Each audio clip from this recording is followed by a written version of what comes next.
Hey everyone, welcome back to the Paranormal M channel. How's your day going? It's been really cold lately. Drop a comment and tell me where you're watching from. Thanks so much for sharing your paranormal experiences with me. Don't forget to subscribe and turn on notifications so you don't miss any new videos. Now, switch on your bedside lamp, cozy up under the covers, and let's dive into today's paranormal stories together. Good night. So, for my birthday this year, my mom surprised me with a little adventure in Virginia. Cave tours, the whole thing. I'd never really done caves before, so I was like a kid with a new toy, filming everything. The formations, the weird little openings in the rock, the way the lights hit the walls like the stone was glowing. It was honestly stunning. Our first stop was Skyline Caverns and, yeah, this is where it happened. Near the end of the tour, we came into this rounded chamber. Nothing huge, just this cozy, almost bowl-shaped room. My mom and I tend to hang back in groups, so we were doing our usual thing. Last one's in, last one's out. We drifted toward the back of the room, kind of slipping past a couple people as they started shuffling toward the exit. And as the last few people moved out, my mom points at this dark little hole in the ground, like a rough opening that dipped down into black, and she jokes, all casual, "You want to go spelunking in there, Mia?" And I swear to you, a split second after she says it, I feel this sharp pinprick on my left shoulder. Not like a tap, not like I brushed something, like a quick needle-like jab. I spun around immediately and went, "Mom, was that you? Why'd you poke me like that?"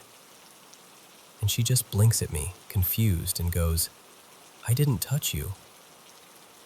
That right there, instant goosebumps. Like my whole body decided to turn into a frightened cat. At first, she tried to be logical about it. She's like, maybe it was a drip, like cave water, a cave kiss. So I'm like, okay, fair. I asked her to touch the spot on my shoulder. It wasn't wet, nothing, just normal skin. And that made it worse. So I asked again, "Are you messing with me?" And she gets really serious, like mom serious, and says, "No, I'm not." And that's when I started doing that nervous little laugh, because I did not like being in a dark cave with my brain suddenly screaming, "Something is behind you." You know that feeling when it's dark and you can't see, but you feel watched anyway? Like the air has attention? That was me, in a cave, I'd been recording. And before I even say what's on it, I need you to understand. I'm a spiritual person, sure, but ghosts? That's a different category for me. I'm not out here begging for encounters. And when people tell ghost stories, I'm usually like, okay. I've watched a million spooky shows and still never truly believed any of it. But this made it personal. So I play back the clip, about 4 minutes or so, mostly because I wanted to see if you could hear the moment I asked my mom if it was her. I wasn't filming selfie style. I was filming the room and that creepy hole. And what I caught on audio made my stomach drop. About 6 seconds before my mom makes the spelunking joke, you can hear the last people shuffling out of the chamber. Their footsteps fade, and once the final person is fully out of frame, you hear, very clearly, right on my microphone, "It's you." Or, "It is you." Something like that. But it was audible, like it was meant to be heard. When I tell you my entire soul tried to exit through my feet, I replayed it over and over because my brain didn't want to accept it. And eventually my mom goes, "What is it? What are you hearing?" So I let her listen. And she heard it too. And then, because apparently that wasn't enough, right after I say, "Was that you?" there's this faint mumbling, like a whisper right into the mic. Not the tour group. They were gone from the room, and when they'd been talking earlier, they were loud and echoey like normal people in a cave. This was different. Soft, close, like breath. And I couldn't make out what it was saying, which somehow made it even worse. Later that same day, we went to a couple more caves, and at one of them, Shenandoah Caverns, 2 women working there told us they've had their own weird experiences. My mom asked if they wanted to hear the audio. I didn't even tell them what it said. I just played it. And both of them immediately looked at each other and went, "Did it just say, 'It's you?'" First listen, no prompting. So yeah, that's where I'm at now. I went into this thinking I was just going to have a fun birthday, see some cool cave formations, maybe buy a tacky souvenir magnet. And instead, I left with the kind of experience that makes you rethink every horror story you've ever rolled your eyes at. And here's the thing, I'm usually calm in weird situations.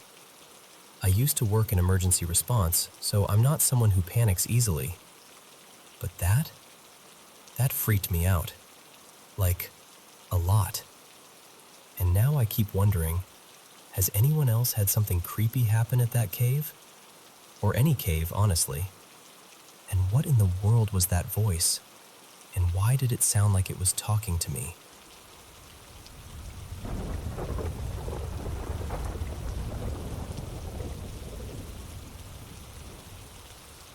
So, I want to tell you something I don't usually say out loud without my throat tightening.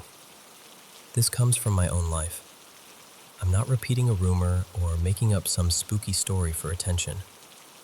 I'm telling you what happened to me, what I did, and what it turned into. Back in 2017, my life was already falling apart. My marriage was turning to dust. My wife had left the apartment and started staying at her mother's place most nights. The silence in my home wasn't peaceful. It was suffocating. I was angry, lonely, embarrassed, and honestly, desperate. One night, scrolling online the way people do when they don't want to feel their own thoughts, I found a video with a title that still makes my stomach drop. Something like, "How to Summon a Djinn for Intimacy." I know how it sounds. Even saying it now, I feel ashamed. The video made it look simple. It said to draw certain old symbols, strange shapes, on your hands. Burn a specific kind of incense, oud, thick and expensive, the kind that clings to the walls. And then recite words under the open night sky. I didn't fully believe it. I think part of me expected a weird dream, a trick of the mind, something I could laugh off the next day. But that isn't what happened. That night, while I slept, I felt 3 hard strikes right against the back of my neck, like someone knocking on bone. I shot awake, heart racing, and I swear to you, I wasn't alone. There was a woman standing near me. Not a human woman, no. But she looked like one at first glance, and that's part of what made it worse. She was stunning, yes, but in a way that didn't feel safe to look at. Her hair was long and black like spilled ink. Her eyes, listen to me. Her eyes were so dark they didn't reflect light. It was like staring into something that swallowed light. And she spoke, calm like she'd been invited. "I am yours," she said. "I came only for intimacy." Later, she told me her name was Ramisa. Just a slight difference in the way she said it, like the name didn't belong in my language. And she told me, almost proudly, that she was the daughter of someone powerful among her kind. The first encounter, it didn't feel like anything I'd known. It was vivid, physical, impossible. And when it was over, I lay there shaking, like my body didn't know whether to breathe or scream. The video had warned about one thing. It said after it happens, you must dismiss her. Recite a word, a phrase, 3 times, and then say nothing else. No questions, no panic, no conversation. Just the dismissal and silence, so she leaves. But I didn't do it. I didn't follow that step. I was too shocked, too frightened. I spoke to her, asked who she was, begged her to stop. I don't even remember clearly. And she only repeated, like it was a rule carved into her, "I am yours." And then she vanished. At first, I told myself it was over, that it was a one-night insanity. But the next day, she came back. And that's when she told me the price. Her voice was sweet, almost patient, like she was explaining a contract. "Divorce your wife," she said. "Cut ties with everyone. Obey me, and I will make you wealthy." I refused. I refused the divorce, refused abandoning my family, refused letting my entire life be swallowed by something I didn't even understand. And that's when the punishment started. And then she did something else that broke me in a different way. She planted a fear of water inside me. Not a normal fear, a paralyzing one. I couldn't wash properly. I couldn't cleanse myself the way I used to. Even standing near running water made my chest tighten and my hands shake. Days would pass where I felt filthy and trapped in my own skin. My relationships with people collapsed. My life with humans, intimacy, normal closeness, ended. I became afraid to speak freely to anyone, afraid she would punish me for it. And people around me started suffering too. A friend of mine, Ilias, someone I cared about, died suddenly after she made these vague, smiling threats about those who stay close to you. I can't prove she did it. I know how that sounds. But the timing, the way it happened, it left me sick with guilt. Like my life had become poisonous to the people I loved. Neighbors started acting strange around me, whispering, avoiding eye contact, crossing the street when they saw me, like my presence carried something contagious. I started wearing headphones all the time, not just for music. It was to avoid conversation, to avoid being seen as too connected, too social, too alive. Because whenever I tried to feel normal, it was like she'd tighten the leash. She demanded things. Burn this incense on a schedule. Avoid crowds. Stay away from certain places. Don't let people into your life. She pushed my mind toward ugly, forbidden thoughts. Things I still can't say without feeling sick. And I fought her. I fought her hard, clinging to whatever faith I had left. But every week it felt like I had less strength. By 2019, my marriage didn't survive. The divorce happened, and I can't even explain how tangled it all became. It wasn't just my wife leaving. It was me becoming a ruin of a man. I wasn't safe to be around. I wasn't even safe to be inside myself. After that, I spent money like someone drowning. I searched online for more rituals, more protections, more ways to control what I'd unleashed. I bought talismans. I borrowed money for expensive oud. I chased one solution after another, and it only seemed to deepen her hold, like feeding a fire that never becomes satisfied. By 2021, I broke. I mean, truly broke. I had a mental collapse so severe I ended up without a place to stay for a short time, until a relative pulled me back from the edge. Doctors gave me antidepressants. They dulled me, yes, but they didn't remove her. The fear stayed sharp, awake behind the medication. And then her threats became the worst kind. She spoke about my family, my mother, my brother, even my son. "Disobey," she said, "and I'll destroy them." Imagine hearing that and still trying to live like a normal person. Imagine waking up every morning carrying that threat like a stone in your ribs. I tried to get help. I found 2 spiritual healers.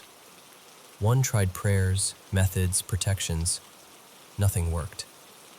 The other listened, went quiet, and finally admitted, "This is beyond us." And every time I even attempted to reach for help, she would appear, furious, punishing, relentless. "Contact him," she'd hiss, "and I'll ruin you." She told me things about myself too, said I had certain qualities that attracted beings like her, that I was marked, that I'd belong to her until death. And what made it worse, some of her predictions came true. Small things, then bigger things. Just enough accuracy to keep my fear locked in place. Even talking about it, I still catch myself looking around, listening for a sound that isn't there. Because it feels like she's near. Sometimes I lower my voice without even noticing, like I'm afraid she'll hear me through the walls. And that's why I'm telling you this, straight, like someone begging you not to make the same mistake. Don't walk this path. Don't play with rituals you don't understand just because you're lonely or angry or curious. It's not a game. It's not a thrill. It's not a shortcut to comfort. It's a prison you build with your own hands. And then you spend years trying to figure out how to escape the door you opened.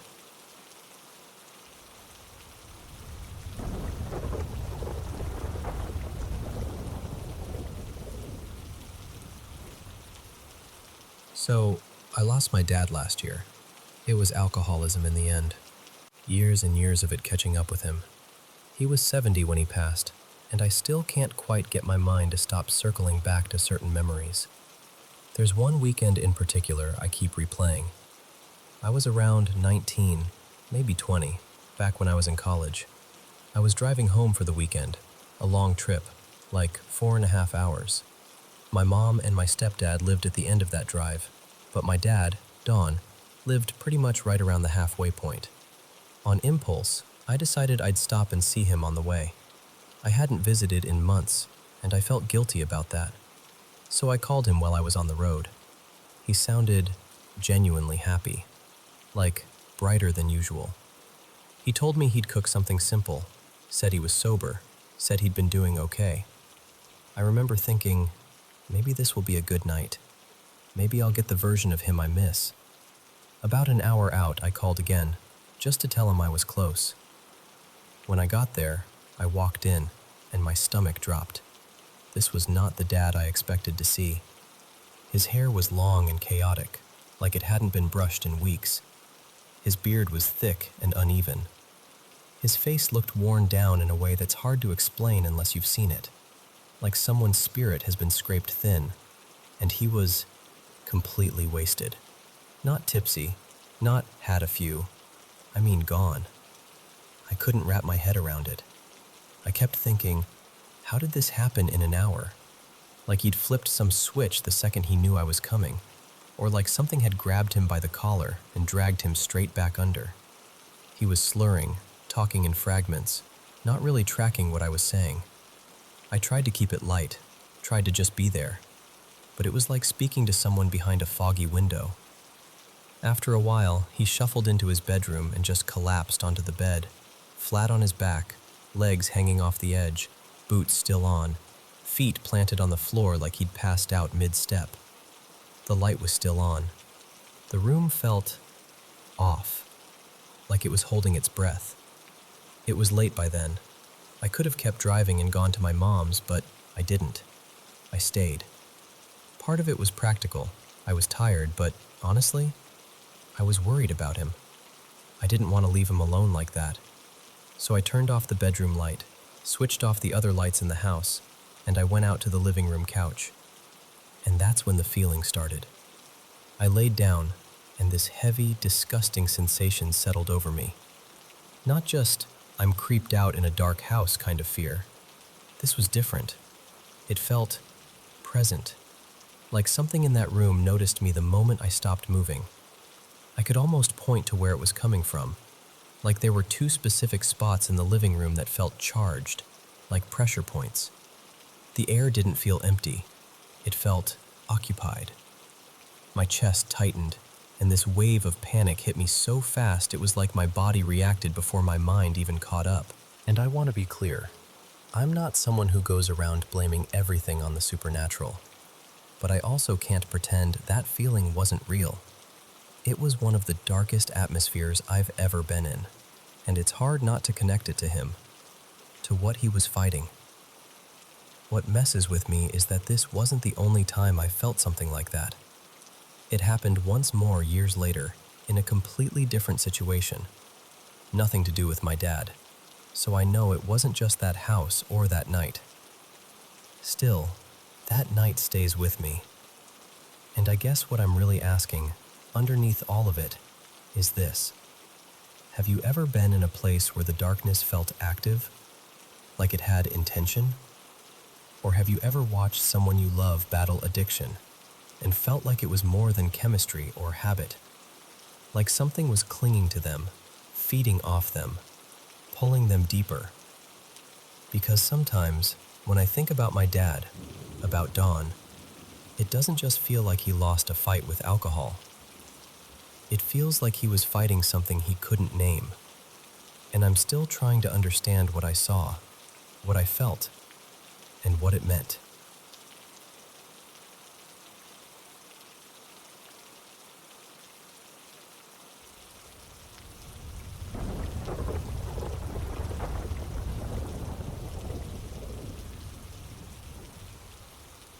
So, I have to start by saying this.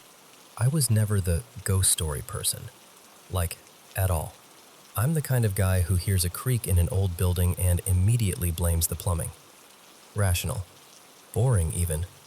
But that was before the Don Cesar. Before that room. And before the night I woke up with something hovering over me in the dark. So close I could have counted her eyelashes. Staring into my eyes like she'd been waiting for me specifically. You can believe me or not. I'm not here to argue anyone into it. I'm just telling you what happened. Because I honestly don't know how to carry it alone anymore. I was headed down to St. Pete Beach for a professional conference, and I'd registered late, like last minute. The hotel was booked solid. No rooms, nothing.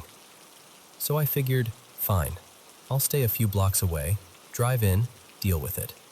Then, about 2 days before I flew out, I got a call. A room opened up. At the Dawn. It felt like winning a tiny little lottery, right? I remember smiling like an idiot while I confirmed it, because the Don Cesar is that place, the pink castle on the beach. You don't just casually get a room there when it's full. So I arrive, check in, do the normal small talk with the front desk, and they hand me my key. The slip says 803. I actually laughed and said something like, 803? That's fancy. The clerk didn't laugh back. Not exactly. More like a quick, polite smile that didn't reach the eyes. I didn't notice how weird that was until later, because the Don Cesar is, 7 stories? I'm riding the elevator, and sure enough, the buttons stop at 7. So I step off on the top floor, rolling my suitcase behind me, and I start walking the hallway looking for 803. And there's no 803. There's no 800 anything. I'm doing that slow hotel hall scan, squinting at door numbers, turning corners, thinking I'm just tired. Maybe I misunderstood. Then I spot this plain little door tucked away near the end of the hall. The kind of door you'd expect to lead to a maintenance closet. Next to it is a small plaque, and on it, printed like it's trying not to be noticed, is 803, with a tiny arrow pointing upward. Upward. I open the door and there's a narrow stairwell, dimly lit, like it hasn't been used in a while. The steps creak. The air smells old. Not bad, just stale, like paper that's been stored too long. I haul my suitcase up, step by step, and at the top there's another door. A real hotel door, with 803 on it. My key works. And when I walk inside, no exaggeration, I just stop. It's not a little room. It's a suite. A big one. High ceilings, beautiful furniture, almost like it's been staged for a magazine. And then I see the best part. A private rooftop patio, open to the Gulf, the sky fading into that orange and purple sunset. It's quiet up there, secluded, like the whole world is a floor below you. I remember thinking, okay, this is insane. Lucky me. I had no idea what I'd just agreed to. That night, I did my usual routine. Shower, quick email check, set my alarm. Nothing felt wrong. No cold spots, no weird noises, no ominous anything. I fell asleep on my side like I always do. And then, sometime later, my eyes open. It's dark. The room is still. I'm on my back, arms straight at my sides, legs flat, like someone carefully positioned me. Not I'm sleepy, can't move. Not my arm fell asleep, can't move. I mean nothing responds.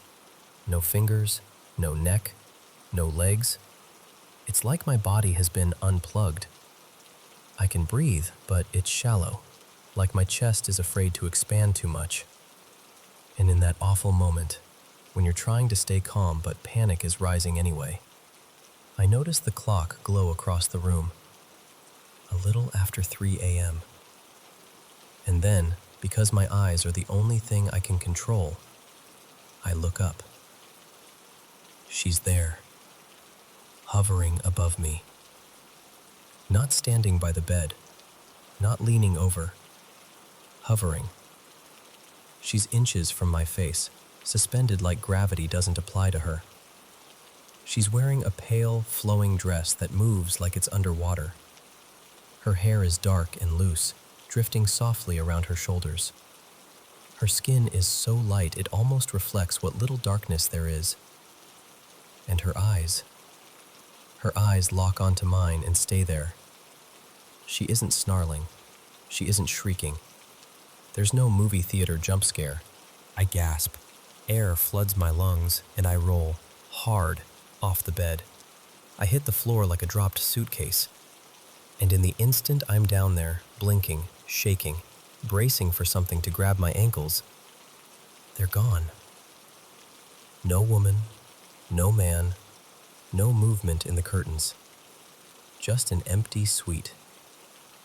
Except it doesn't feel empty.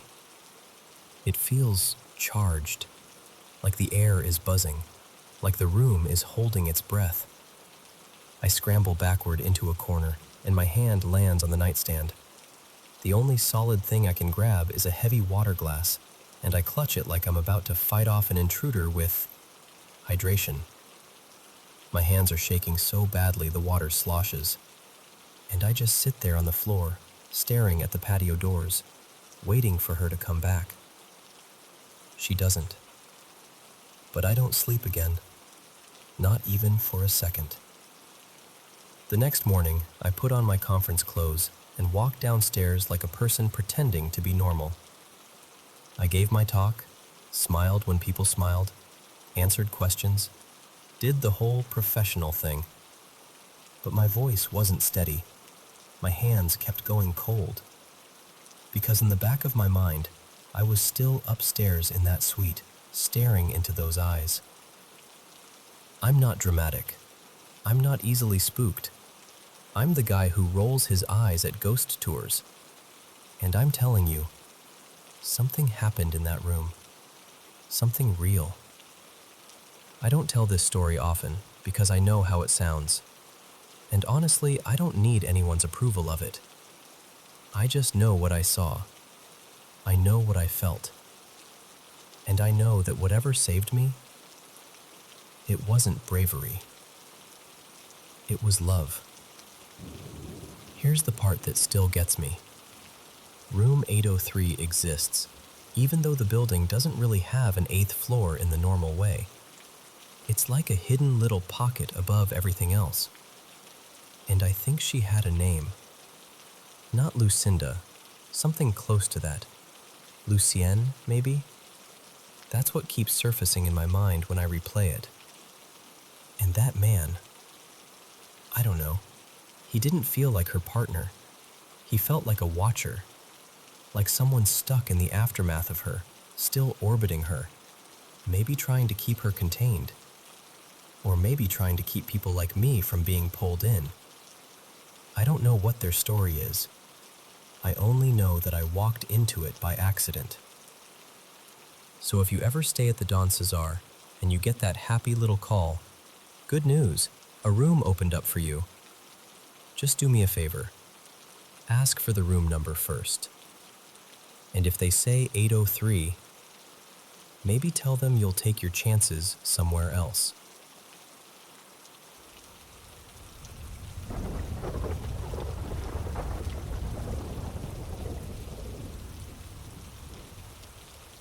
So, there's this place just outside Louisville, Kentucky. It's called Waverly Hills Sanatorium, and I'm telling you right now, locals don't really treat it like a tourist spot once the sun drops. They'll talk about it in the daytime, sure, but after dark, most of them won't even look up the hill. It started out in 1910, built as a hospital for people with tuberculosis. On paper, it sounds almost compassionate, like a place meant for healing. But the truth is, once the disease swept through and the beds filled up, it became less like a hospital and more like a waiting room for the end. And they did things there that still make my skin crawl to think about. There's this passageway they built, part tunnel, part chute, so they could move bodies out without dragging them past the living patients. People around town call it the death chute. Just picture that for a second. You're in a bed, lungs burning, staring through barred windows, and somewhere beneath you, the dead are being rolled away like it's just routine. Some rooms had bars on the windows, like the building didn't want anyone leaving, whether they were sick or not. And a lot of them never did. That's the part people say didn't end when the hospital closed. Because the stories, they don't sound like the usual old building creaks kind of stories. People who've gone in, people who swear they're not the jumpy type, talk about hearing coughing in hallways that are completely empty, like it's right behind you, but when you turn around, nothing. And sometimes it's not just sounds. A guy I met, his name was Marvin, and he was the kind of person who laughs at horror movies. He told me he felt a hand land on his shoulder in one of the upper corridors. Not a brush, not a draft, a hand. He spun around ready to snap at whoever did it, and he was alone, completely alone. Then there's this nurse people talk about. Not a nurse, like a vague shadow. They describe her like they've actually seen her. An old uniform, a calm glide down the hallway, the whole thing. They call her the woman in blue. And the messed up part is, people say if you try to follow her, she'll reach the end of the hall and just pass straight through the wall like it's mist. No footsteps, no door, just gone. And if that's not enough, there's a little girl too, supposedly on the second floor. White dress, small, quick footsteps, the sound of giggling echoing around corners. Which almost sounds harmless, right? Like a sad little leftover moment. But the way people describe it isn't harmless. They say she'll run, laugh, and then suddenly stop, like she knows you're there. And when she turns and looks at you, it isn't cute. It's the kind of stillness that makes your instincts scream, leave, now. And then there's room 502. Even people who love the paranormal stuff get weirdly quiet when that room comes up.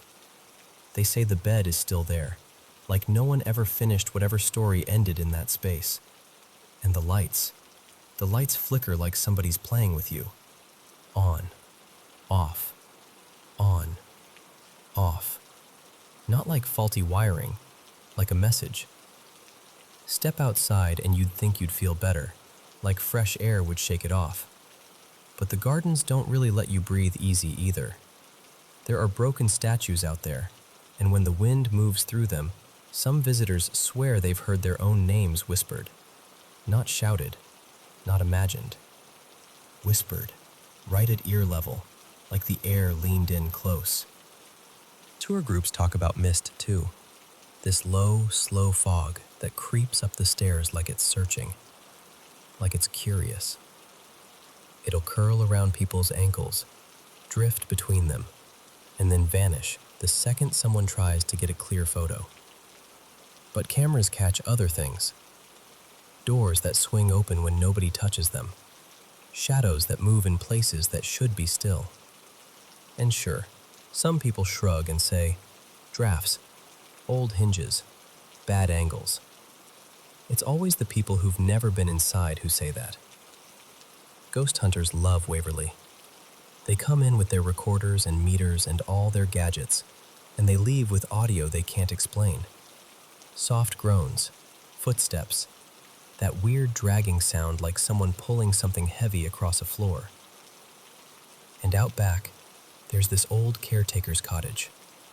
Empty now. Totally shut up. Except people swear that around dusk, a lamp inside will flicker on. Just one steady glow behind the glass, like someone's waiting for company that never arrives. Every Halloween, they do tours, haunted ones, and they sell out fast. People go in laughing and trying to act tough, and they come out changed. Some are shaking, some are pale. Some won't talk about what happened at all, even when their friends beg them to. And honestly, that's the part that gets me most. Because a creepy place can scare you in the moment. A creak, a cold spot, a weird noise, fine. But Waverly? People describe it like it sticks to you. Like the building watches you back. Like you don't leave it behind when you walk out. So if you ever find yourself near Louisville and you're feeling brave, or reckless, you can go up that hill and step inside. Just don't tell yourself you're only bringing home photos. Because once you've walked those halls, it gets a whole lot harder to believe you're ever truly alone again.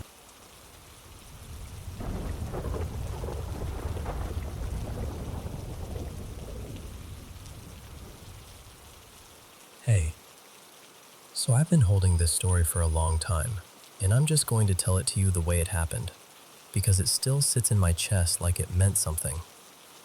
I was 18, pregnant, and riding a train up through Northern California, heading toward Colfax. I remember staring out the window and just crying. Quiet crying at first, then the kind where you can't stop once it starts. Like everything I'd been through up to that point was catching up with me all at once. I felt alone in this huge, moving world. And then, out of nowhere, I felt someone sit down to my right. But that's the thing. There wasn't anyone there. No body, no face, no voice. Just this presence. Heavy, solid, like the air had weight. I couldn't see it and I couldn't hear it, but I could feel it the way you feel someone standing too close behind you. And somehow, it communicated with me anyway. Not with sound, more like it dropped words straight into my knowing. So I did the only thing I could think to do. I started talking back, out loud. I'm sure I looked completely unhinged to anyone paying attention, but I didn't care. I needed it to be real. I needed to respond like it was real, because it felt real. And then it asked me something that still makes my throat tighten when I say it. It asked me for my heart.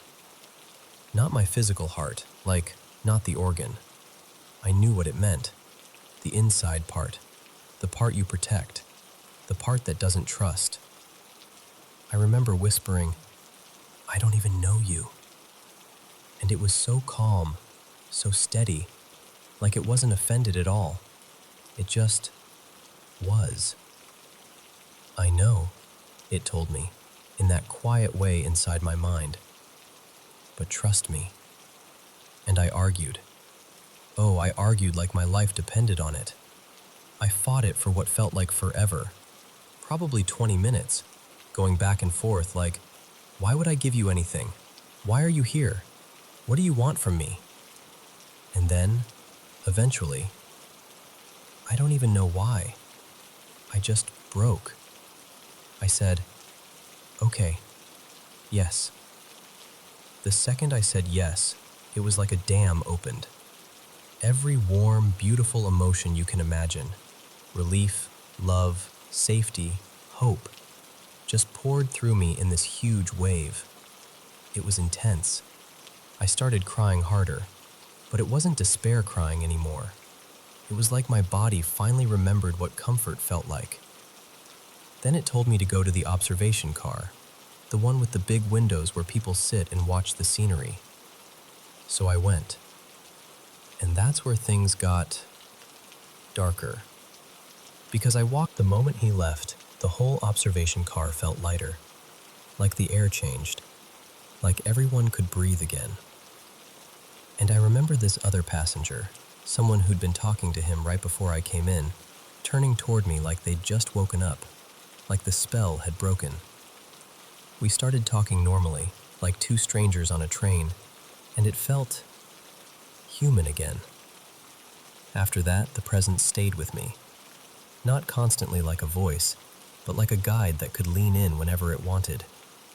And it started showing me things, explaining things, like it was opening doors in my mind. I suddenly knew stories from the Bible and things from other spiritual teachings too. Not like I'd studied them, but like they'd been placed into me, like a download. And it changed me. I felt peaceful. I could talk to people easily. I felt connected. I started going to church for a while, and it was like I could sense what people were carrying: pain, fear, joy, without them saying a word. And I'm not telling you this to preach. I'm really not. I'm just telling you what it was like. But then the presence started pushing me towards something I wasn't ready for. It kept strongly urging me to leave my baby's father.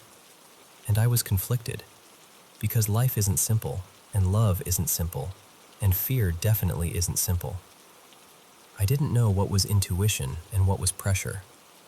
I didn't want to blow up my world. So, I pulled away. I turned it off, if that makes sense. Like I closed the door on the whole awakening. I graduated high school. Life kept moving.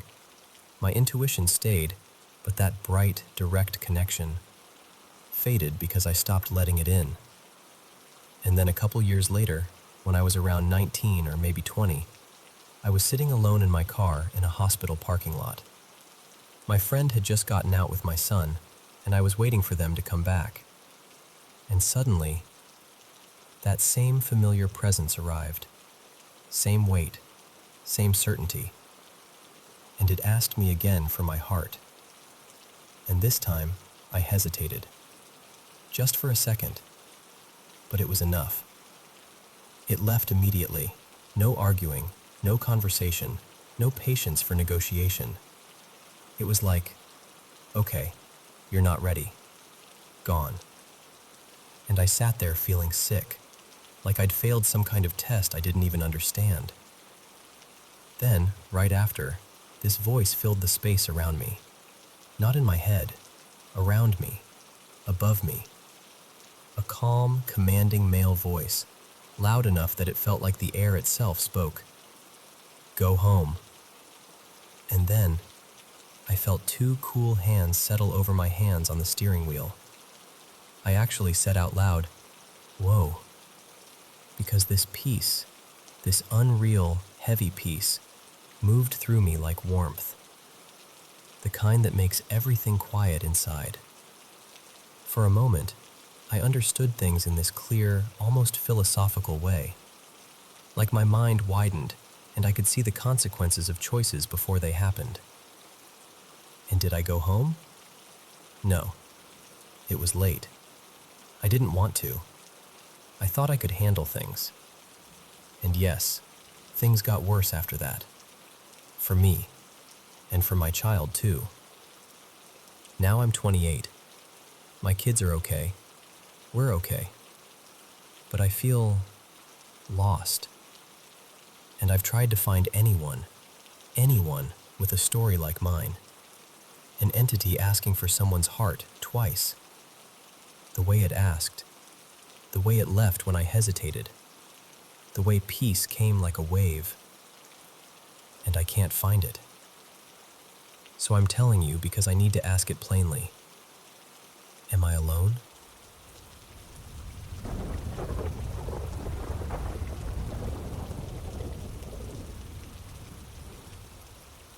So, I have this thing about doors. Closet doors, bedroom doors, bathroom doors. Honestly, if it has a hinge, I want it shut. I've been that way for as long as I can remember, and people always tease me for it, like it's just some quirky habit. But it isn't. It started after one night at my parents' house, back when I was staying there for a couple of weeks, just trying to get my life sorted out. I can tell you pieces of what happened, clear as day. And then there's this blank space. Like someone took scissors to my memory and just cut the middle out. I woke up at 3:21 a.m. I will never forget that. Not the time, not what the router looked like, not what my cat did. My parents had this little fold-out couch bed in the spare room. Not a futon, more like a thin mattress pad that ended up really low to the floor when it was opened. So when I slept on it, I was basically eye level with anything down near the ground. And right at the foot of the bed was my dad's desk. Under it, on the floor, sat their internet router, one of those plain boxes with a row of tiny green LED lights on the front. It always blinked in this steady little rhythm, like it was breathing. Blink, blink, pause, blink. Just constant motion. Familiar enough that I'd stopped noticing it. There was also a window behind my head. I'm only mentioning it because, well, later it felt like it mattered. And my cat, my sweet, clingy little shadow, was with me. She'd come with me to my parents' house and slept in the room with me every night. That night, she was curled up near my legs like usual. So I wake up kind of suddenly, and my eyes drift left to the clock. 3:21 a.m. Then I blink a few times, trying to figure out why I woke up at all. A few seconds later, my cat lifts her head. Not slow and sleepy, sharp, like she heard something. She stands up and steps quietly toward the foot of the bed. I remember watching her because it felt strange, like the air had changed, like something had shifted, but nothing obvious was happening. And then, the router lights stopped. Not they flickered or the internet cut out. I mean they froze, mid-blink, like somebody hit pause on them, like time itself just snagged. My stomach dropped, because that router always blinked. Always. It was the most predictable thing in the room. My cat froze too. She arched her back in this perfect, rigid curve and stared, not at the desk, not at the floor, up and toward the back of the room, toward the space behind my head, toward that window. And I remember thinking, in this weird, disconnected way, what is she looking at? There's nothing there. But at the same time, I could feel this heavy, crawling sensation starting at my shoulders, like my body knew something my eyes hadn't caught up to yet. My cat held that arched pose for a beat, completely motionless, like she was trying to decide whether to fight or run. And then she bolted. She didn't scamper. She didn't jump off the bed and wander away. She launched across the room like she was escaping something, nails skittering on the floor, and disappeared out of sight. And that, right there, that's where everything just drops out. Like someone yanked the tape out of a recorder. There's nothing. No sound, no movement, no sense of time passing. Just a hard, clean gap. The next thing I remember is waking up sometime after 5 a.m., and I'm in full sleep paralysis. My eyes are open. I can see the room. I can see the dim shape of furniture. But I can't move a single muscle. Not my arms, not my legs, not even my fingers. I try to scream. Nothing comes out. My heart is pounding so hard I can feel it in my throat, and I'm trying to breathe like normal. But even that feels shallow and wrong. And my brain is panicking, going, move, move, move. And then, this is so random, but it's true. My mind flashes to that scene in Kill Bill, where she tells herself to wiggle her big toe. So I focus on that. Just that one tiny movement. Wiggle your toe. Wiggle your toe. Come on. It takes forever. Maybe minutes, maybe longer, I don't even know. But finally something breaks loose. I can move again. I sit up, shaking, and I still can't make a sound. My mouth feels sealed, like it's forgotten how to open. I don't remember standing up. I don't remember how I crossed the hallway. I just remember reaching my parents' bedroom door and pounding on it with everything I had. My mom opened the door, half asleep, and the second I saw her, I completely fell apart. I buried my face into her shoulder, and I'm shaking so hard my knees feel weak. I'm sobbing, like ugly, breathless sobbing, but my mouth stays shut. It's like I'm crying through clenched teeth. Tears just pouring down my face, my whole body trying to scream, but no sound coming out. I can feel my mom's arms around me, and I can hear her voice, but it's muffled, like I'm underwater. My dad gets up, confused and worried, and they keep asking me what happened. And I can't answer. I can only show them that something is wrong. Eventually, they guide me back to bed and tell me, gently, logically, that it was probably a night terror. That sleep paralysis can happen, especially if you're stressed. That my brain basically glitched between dreaming and waking. And maybe that's all it was. But I know what I saw. I know those lights stopped in a way that didn't make sense. I know my cat saw something, because cats don't arch up like that for no reason. They don't run like that unless they're scared of something real, something they think is right there. And I know there's a chunk of time, at least an hour, maybe more, that is completely deleted from my memory. We never talked about it again in my family. It became one of those unspoken things, like if we ignored it hard enough, it wouldn't be real. But the aftermath followed me. Because now, when I walk through my house at night and a door is open, even just cracked, I get this sick, eerie feeling in my chest. Like something might be waiting just out of sight, ready to round the corner the second I look away. So I close the door. Every time. I close it like it's instinct, like it's protection. And sometimes I wonder if I did see something that night, something my mind refused to keep, something so frightening it just erased itself. I don't know. I only know that ever since then, an open door at night doesn't feel neutral to me. It feels like an invitation.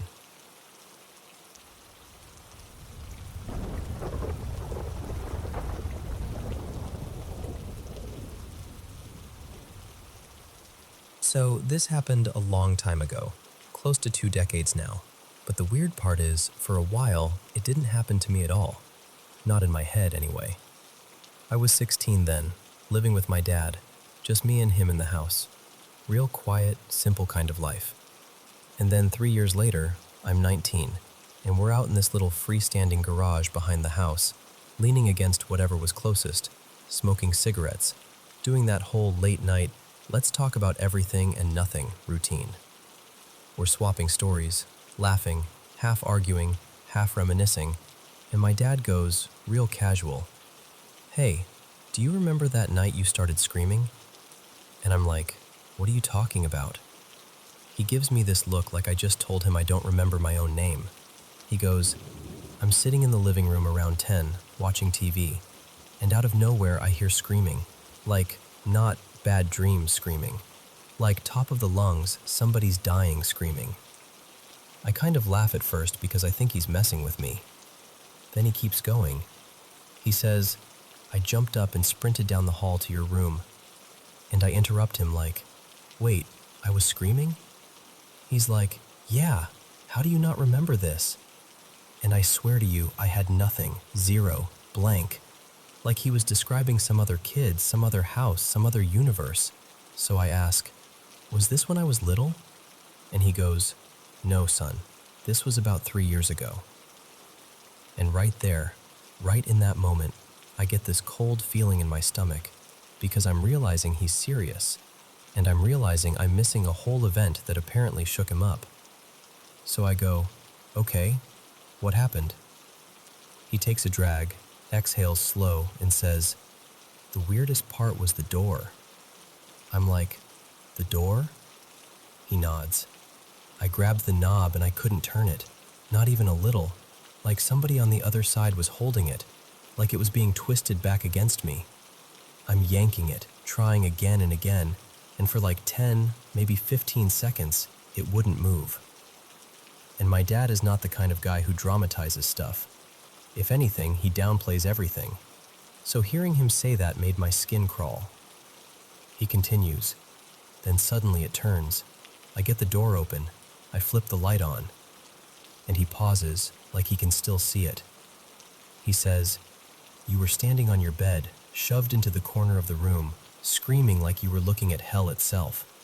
Your face, man, your face was pure terror." He tells me he called my name, stepped closer, and after a few seconds I sort of snapped out of it. Like I came back online and recognized him. Then I asked the question I didn't even want the answer to. What did I say was happening? And he goes, "You said there were things in the room with you." And the second he says things, it's like someone reached into the back of my head, grabbed a file I didn't know existed, and ripped it open in front of my eyes. I swear, my eyes watered instantly. Not because I was trying to be dramatic, because the memory hit me that hard. Here's what I remember. I'm asleep. Normal night. My bed was in the far corner of the room, opposite the door, and they were lined up on two sides of the bed, so close it felt like the air had thickened. I stood up instantly, like my body moved before my brain even decided to, and I backed up on the mattress into the corner, trying to get away without stepping off the bed. And that's when I realized there were more behind the first row. Not 3, not 5, a whole crowd.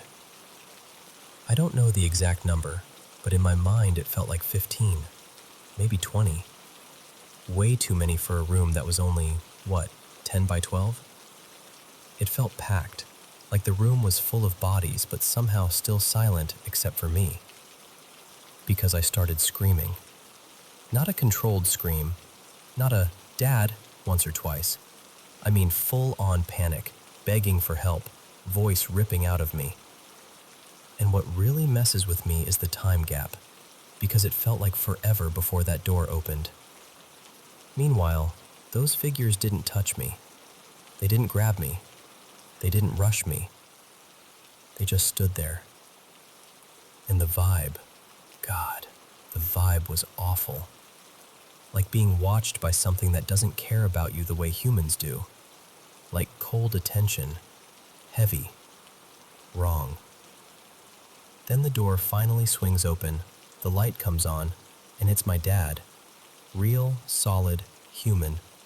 And the moment my eyes land on him, the whole thing collapses. Like a dream evaporating. Like someone turned off a projector. And suddenly, it's just my room again. Except I'm shaking and my throat hurts, and my dad looks like he just ran into a war. Now, the thing that sticks with me the most isn't even the figures.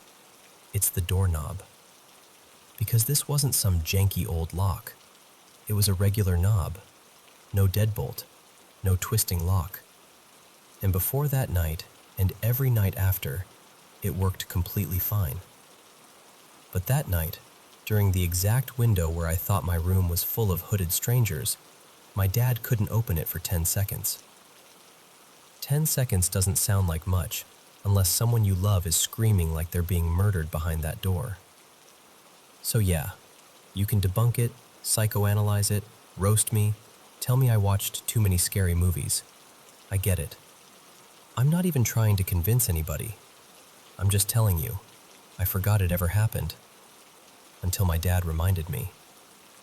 And once it came back like it had been waiting. Anyway, that's my creepy little gift to your imagination. Hope you sleep great tonight.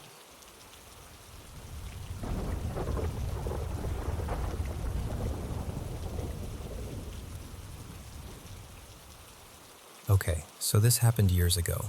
Honestly, it's been more than a decade now, but it still sits in my brain like it happened yesterday, and I've always wondered what the heck it was. I was 13, and I was practicing a dance routine for a competition. I was one of the younger girls on the team, and I was terrified I was going to mess something up and ruin it for everyone. So I basically made my mom sit down and watch me rehearse, like, nope, you're not getting up until you tell me this looks right. We were in our living room, and from where I was practicing, you could see straight into the backyard through these two big windows. It was daytime, normal, boring, nothing creepy about this kind of day. So I'm doing the routine, and there's this part where I dip down low, like a quick crouch, and when I popped back up, there she was, right outside the window, a woman, or something that looked like a woman. She had long, dark hair, and she was wearing this sleeveless white dress, except it wasn't clean. She looked like she'd been dragged through dirt. Her skin was this sickly pale color, like gray-white, almost like she didn't belong in the sunlight. And her eyes, God. Around her eyes was this heavy black ring, like someone had smeared black makeup in a circle, but it wasn't makeup. It looked fused to her face. And the worst part is, I couldn't even really see her eyes, because they were black too. Just dark, hollow looking, blending into the shadows around them. And she was staring straight at me, not moving, not blinking, just locked on me. I froze so hard I swear my whole body turned into stone. I don't even know how long I stood there, but it felt like forever. Like the room got quiet in that weird way it does when you're scared, where you suddenly hear your own heartbeat. And then my mom goes, "Honey, what is it?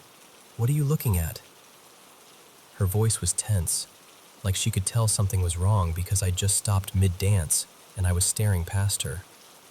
The second I looked away, just for a moment, just long enough for my mom to pull my attention, when I looked back, the woman was gone. Gone like she'd never been there at all. I remember telling my mom, I just saw someone. There was a woman outside. And my mom, bless her, immediately runs out into the backyard like she thinks she's about to catch a trespasser with her bare hands. Which, not her best survival movie choice, honestly. But no one was there. And the thing is, there was a little flower bed right under that window. If someone had been standing there, you'd see footprints, crushed plants, something. There was nothing. No signs, no movement, no sound. Just empty yard. My mom came back inside and was like, "There's nobody out there." But she believed me. She said my face went completely white and I looked, not like I was joking, like I'd seen something that genuinely scared me. And here's where it gets even weirder, because our house was kind of wedged between two cemeteries. Not like right beside them, but close enough that if you went a street or so in either direction, you hit one. And my mom always said the house had a vibe. When my parents first moved in, she swore she'd hear whistling when she was home alone. Like someone casually whistling in the distance, except there was no one there. It freaked her out so much she had somebody come over to cleanse the place. I didn't really understand it at the time, but sage, prayers, whatever they did it. But even with all that, none of us had ever seen anything as clearly as what I saw that day. I've never seen her again. Not once. And I've tried to talk myself out of it. Like maybe it was a trick of light. Maybe my brain filled in details. But I can picture her so clearly. Like a snapshot burned into my memory. That filthy white dress. The long dark hair. The blackness around her eyes. And the teeth. Her teeth were sharp. All of them. Not like one weird tooth. Like every tooth was pointed. And I remember feeling this cold fear crawl up my spine, but at the same time I couldn't look away. Like my body didn't know how to move. Like I was stuck. The closest comparison I can make is those horror movie ghosts, like The Ring or The Grudge, but not exactly. Similar vibe, sure, but she didn't look like an exact copy of anything. Just close enough to make my stomach drop when I try to describe her. And I know how this sounds. I do. I'm not out here trying to be dramatic, and I'm not someone who tells this story at parties because it makes me sound unhinged. I almost never talk about it. But I've always wanted to know what she was, because whatever I saw that day, it felt real, and it felt like she was looking right through me.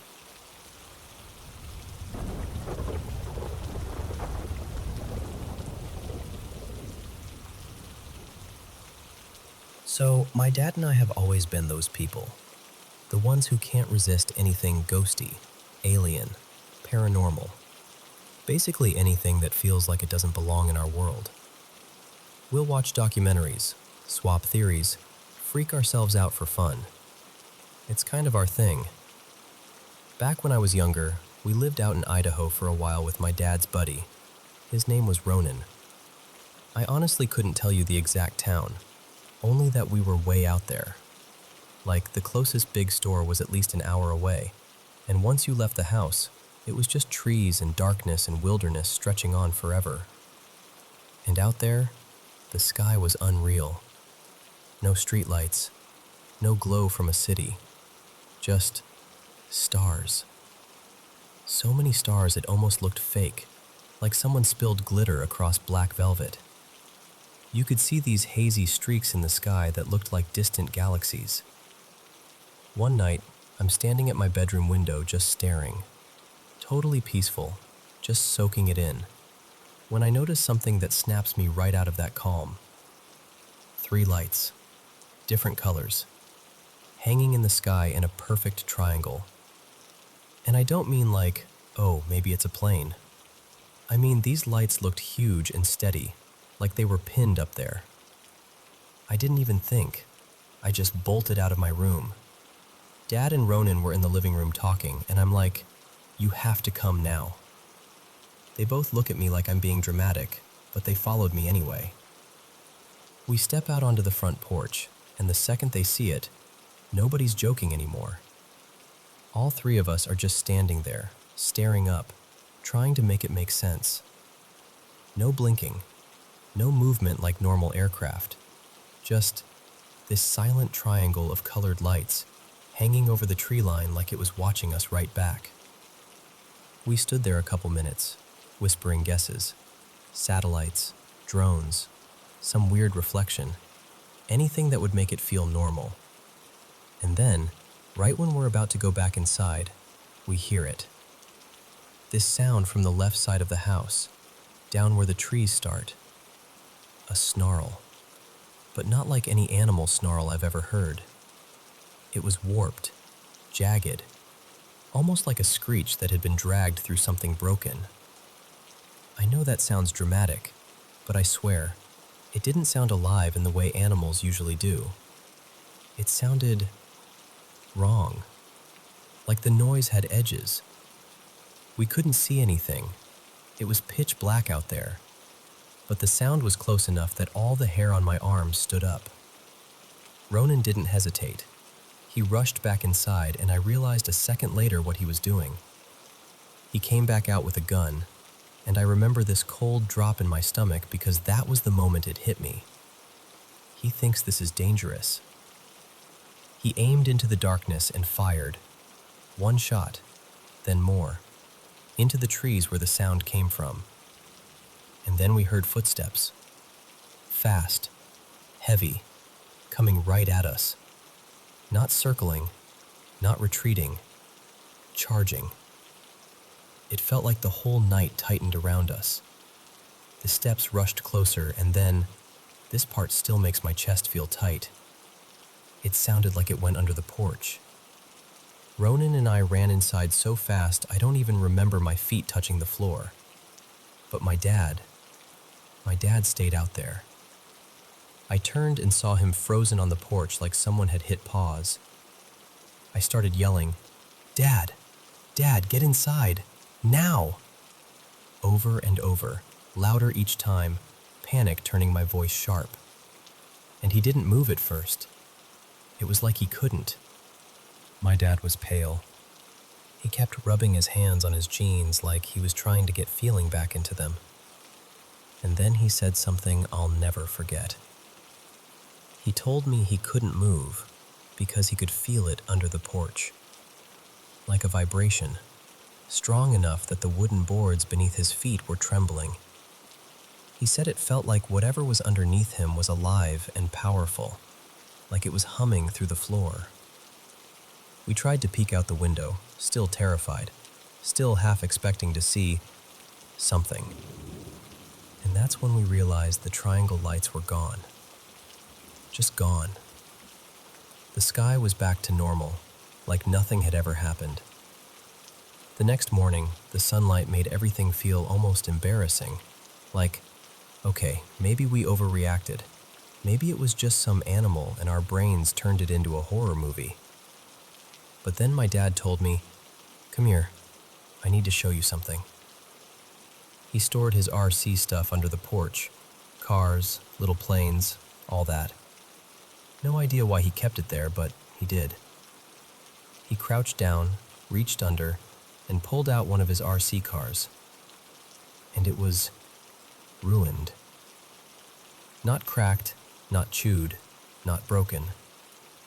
Melted. Like it had been left too close to a fire, except there was no fire. The plastic looked warped and collapsed in on itself. And the weirdest part? That was the only thing under there at the time. My dad just stared at it, and then looked at me like he was waiting for me to say something that would make it make sense. But I couldn't. Because how do you connect 3 lights in a triangle in the sky? A distorted, snarling thing in the trees, footsteps racing under the porch, a vibration strong enough to freeze my dad in place, and then a melted RC car the next morning. To this day, we still don't have a solid answer. Sure, you can say animal or coincidence, and maybe that covers one piece of it, but not all of it. Not together. Not in that order. And honestly, I don't know what we encountered that night. I just know I'll never forget the way that sound felt. Like it didn't belong to anything that's supposed to exist out there in the dark.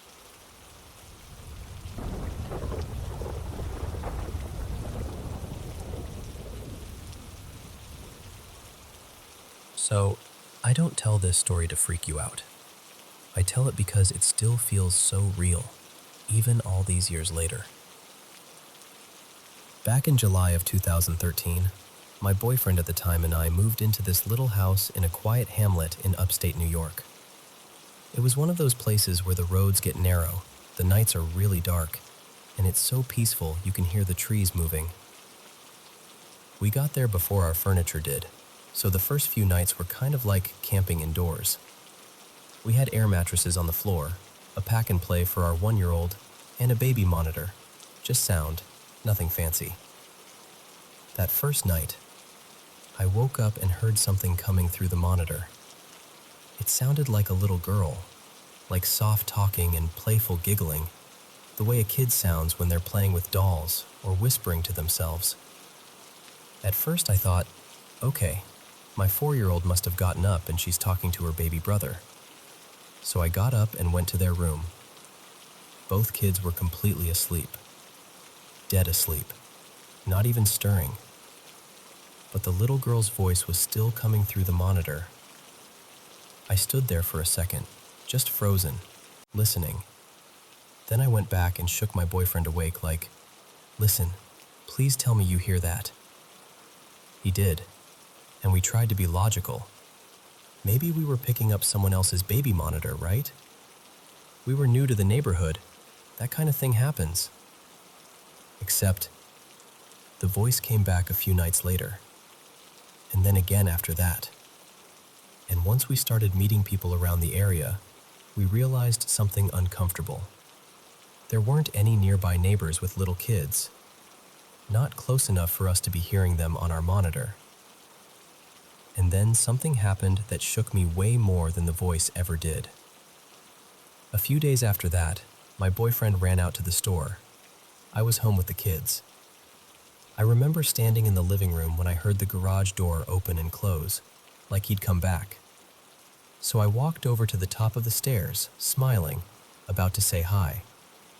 And instead, I saw a man. A full-on man I had never seen before, coming up the stairs toward me. Not like a shadow, like an actual person. And the second my brain registered what I was looking at, he was just gone. Like he stepped out of existence. My heart didn't just race. It felt like it dropped and slammed against my ribs at the same time.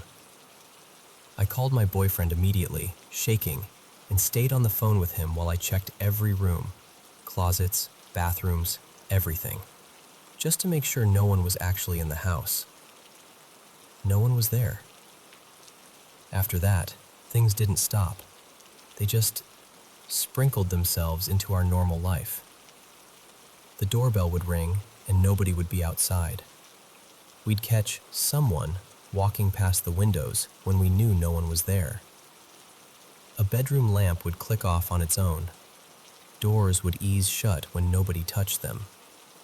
And every so often, we'd hear voices, random, quick, like someone talking from the next room even though the house was quiet.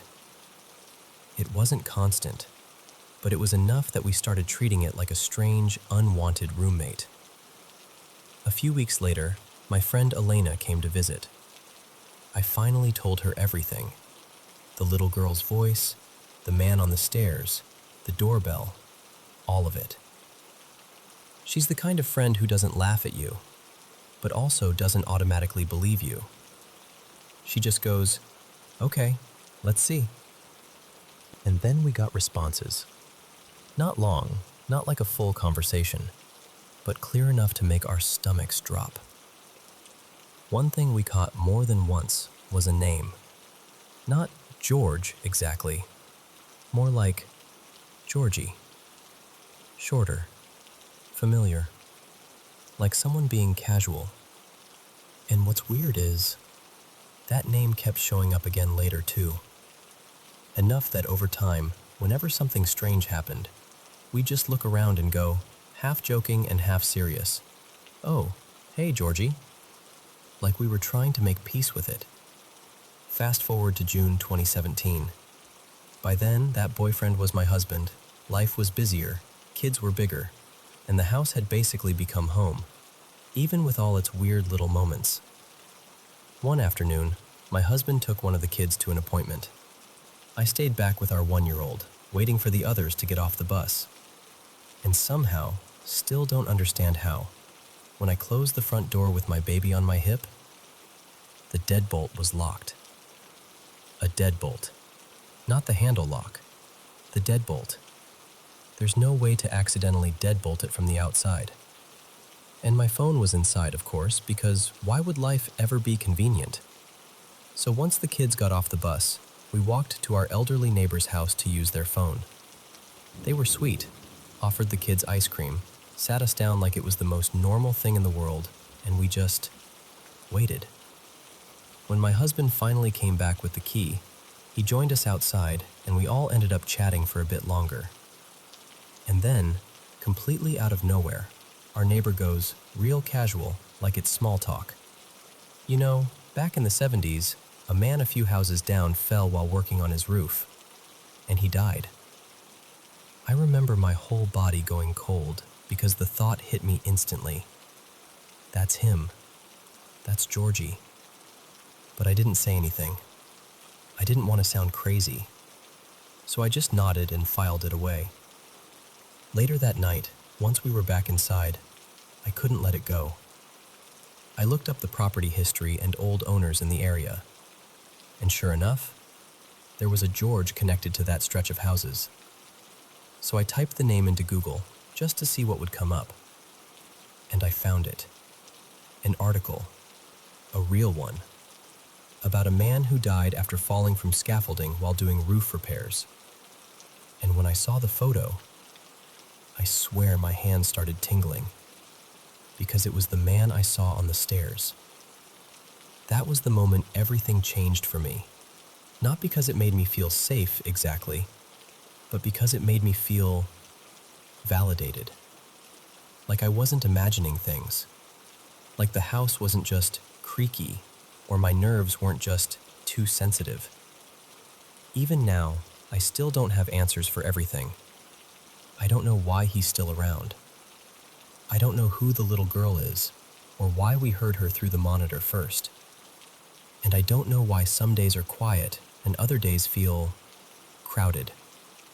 But I do know this: that house has a history, and for whatever reason, it doesn't keep it to itself.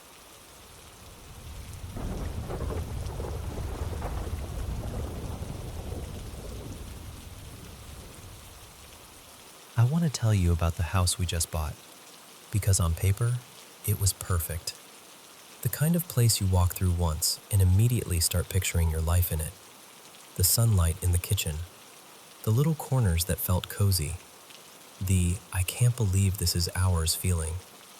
But the first couple nights, I don't know how else to say it, something felt wrong.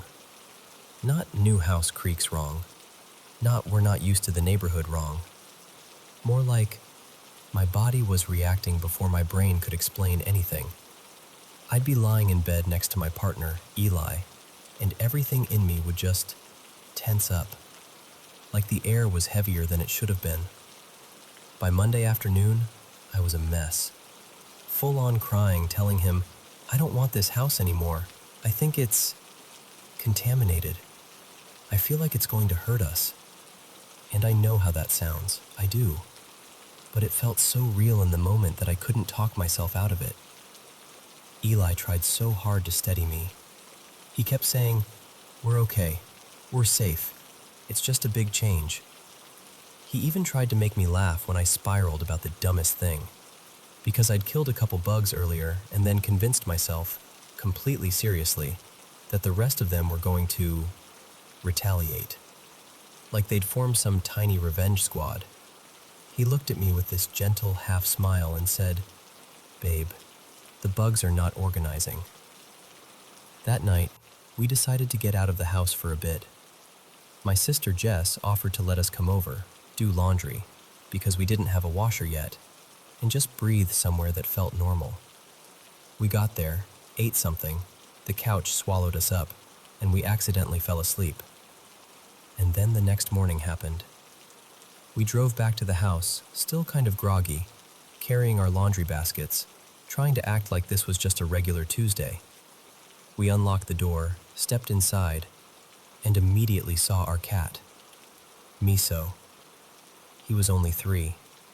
He'd been healthy, playful, loud about breakfast, the kind of cat who would follow you around like a shadow and flop dramatically at your feet. And there he was on the floor, completely still, like someone had snapped the story in half.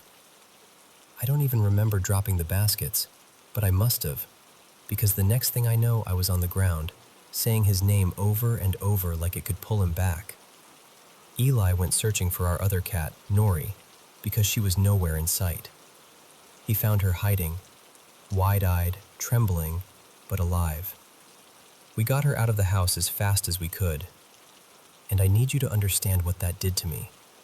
The first real memory we made in our new home was finding our beloved cat dead on the floor. After that, everything felt darker. Like whatever off feeling I'd had before wasn't just nerves anymore.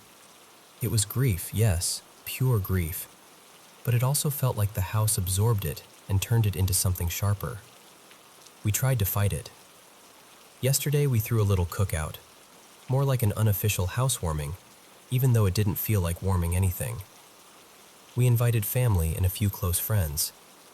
People showed up with food, with cleaning supplies, with boxes they were willing to carry. They helped us unpack and laugh and move furniture and tell little stories in the rooms, like we were trying to fill the house with anything human and kind. And while everyone was there, it worked. It really did. For a few hours, I could breathe. I could almost believe we were going to be okay. But after the last car pulled away and the house went quiet again, That heavy feeling crept back in like it had been waiting behind the door, so we didn't stay. We took Nori, packed a bag, and went back to my sister Jess's place. And I hate admitting this, but I'll be honest with you. I feel completely convinced that if we move back in and try to live there, we're going to die. I know that sounds extreme. I know. But that's where my mind goes, and it grabs on like it refuses to let go. We're still waiting on the necropsy results for Miso. They called with the initial exam and said they didn't see anything obvious. No signs he got into cleaning products or poison, nothing like that. They mentioned a couple minor heart abnormalities, but not something that should have taken him so suddenly. Which somehow makes it worse, because I keep searching for a rational, "Oh, that's what it was," explanation to hold on to. And there's another piece I don't talk about much, because it messes with my life when I do. A while back, years ago, I used to hear voices. Intrusive, unwanted, and terrifying in how real they felt. There was one in particular, a woman's voice, and she didn't like my cat. She didn't like him at all. I haven't heard her in a long time, and I don't want to dig into that again, because the last time I did, people treated me like I was a monster or a joke, and it wrecked things for me. But now, standing in that house, after what happened to Miso, I can't stop wondering, what if that's connected? Not in a movie way, not in a ghost story way. More like, what if the place is pressing on the weakest parts of me? What if grief and stress are turning the volume up on everything I've worked so hard to keep quiet? I don't know what I believe right now. I just know I'm scared. And I'm trying to figure out whether this is something outside of me or something inside of me reacting to a heartbreak that happened in the worst possible place. All I want is to feel safe again. And right now, that house doesn't feel like home. It feels like a warning I can't decode.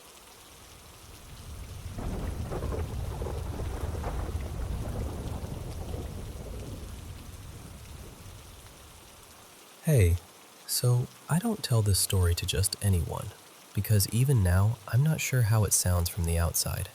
But I'm going to tell you the way it happened to me. It started when I was about 5 weeks postpartum with my first baby. You know that newborn life.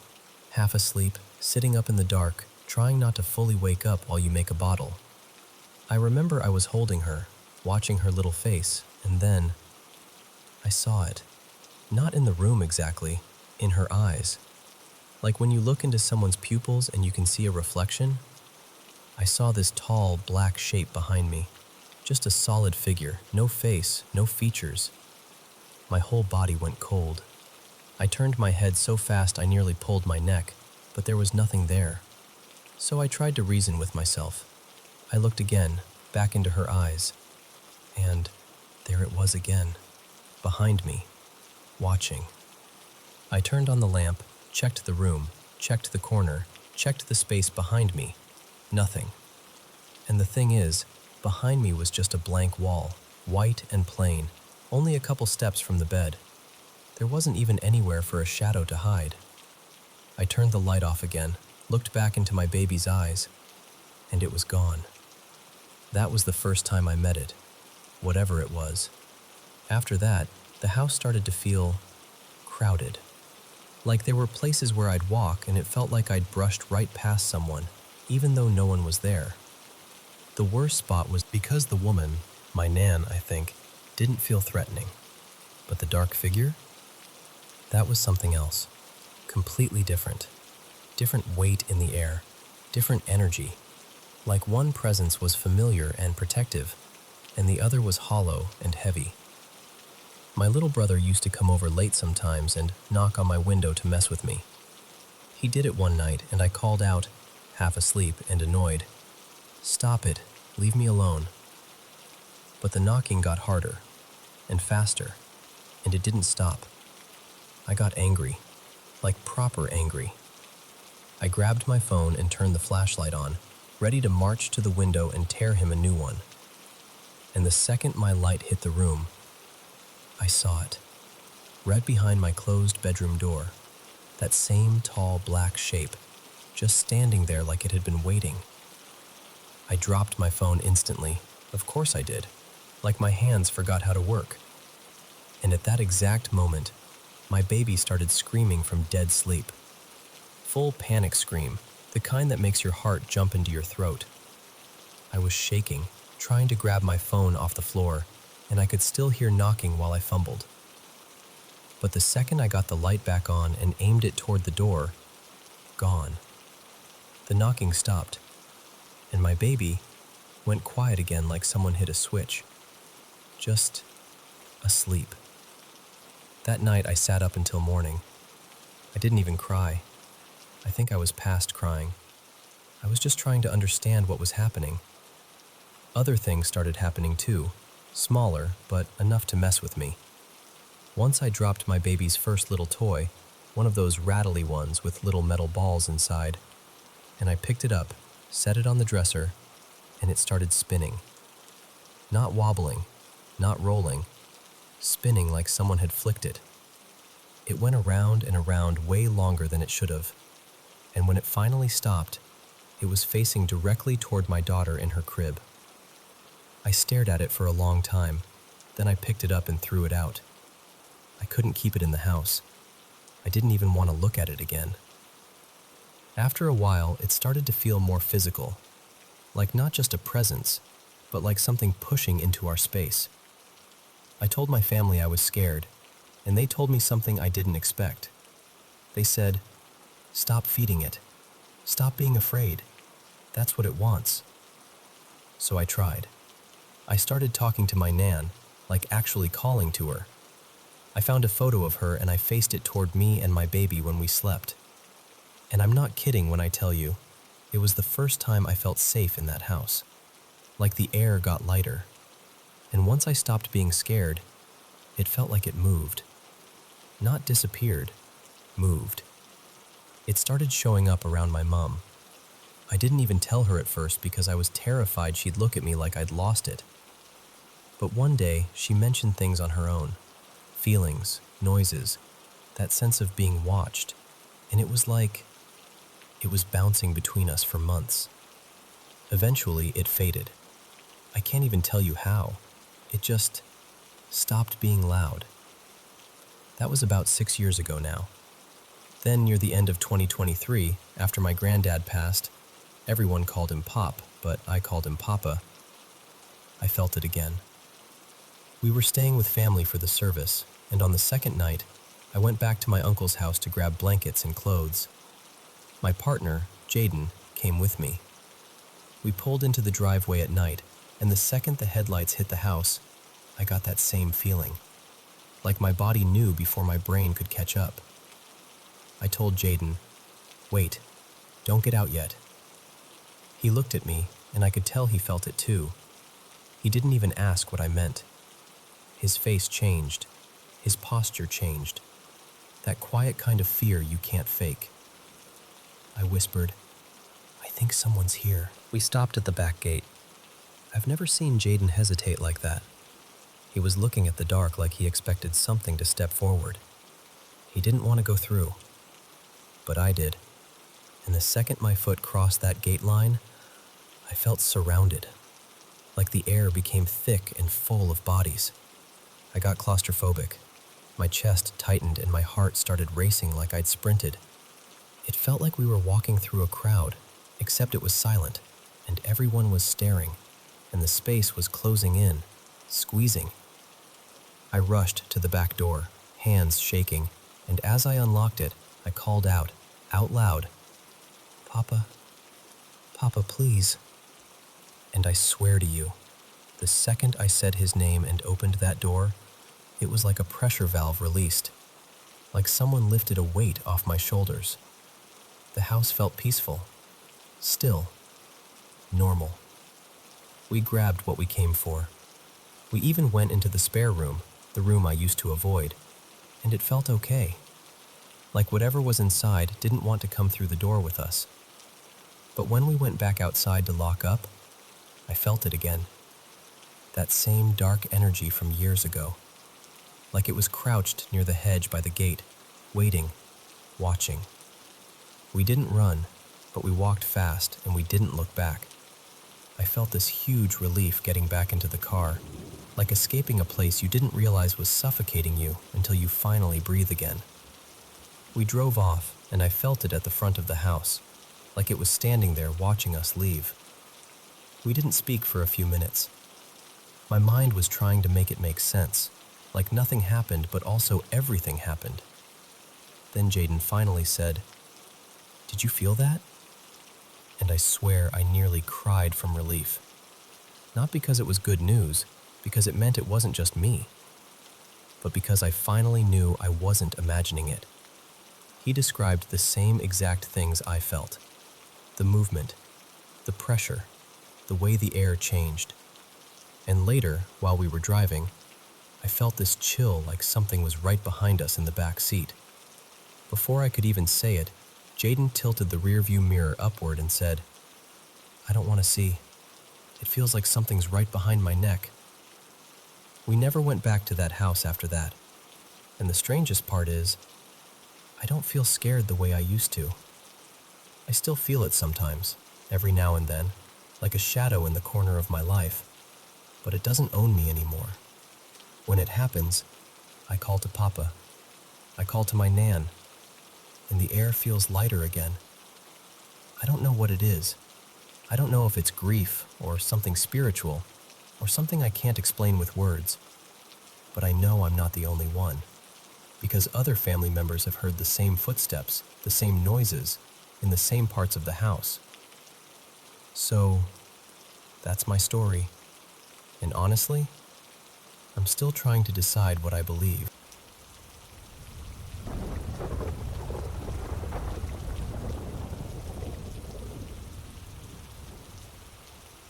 Hey everyone, and welcome back to the Paranormal M channel. How's your day going? I'm a little tired, but honestly, sitting here and sharing paranormal stories from around the world makes all that fade away. I seriously love what I do. Thanks so much for sending in your experiences. Keep them coming.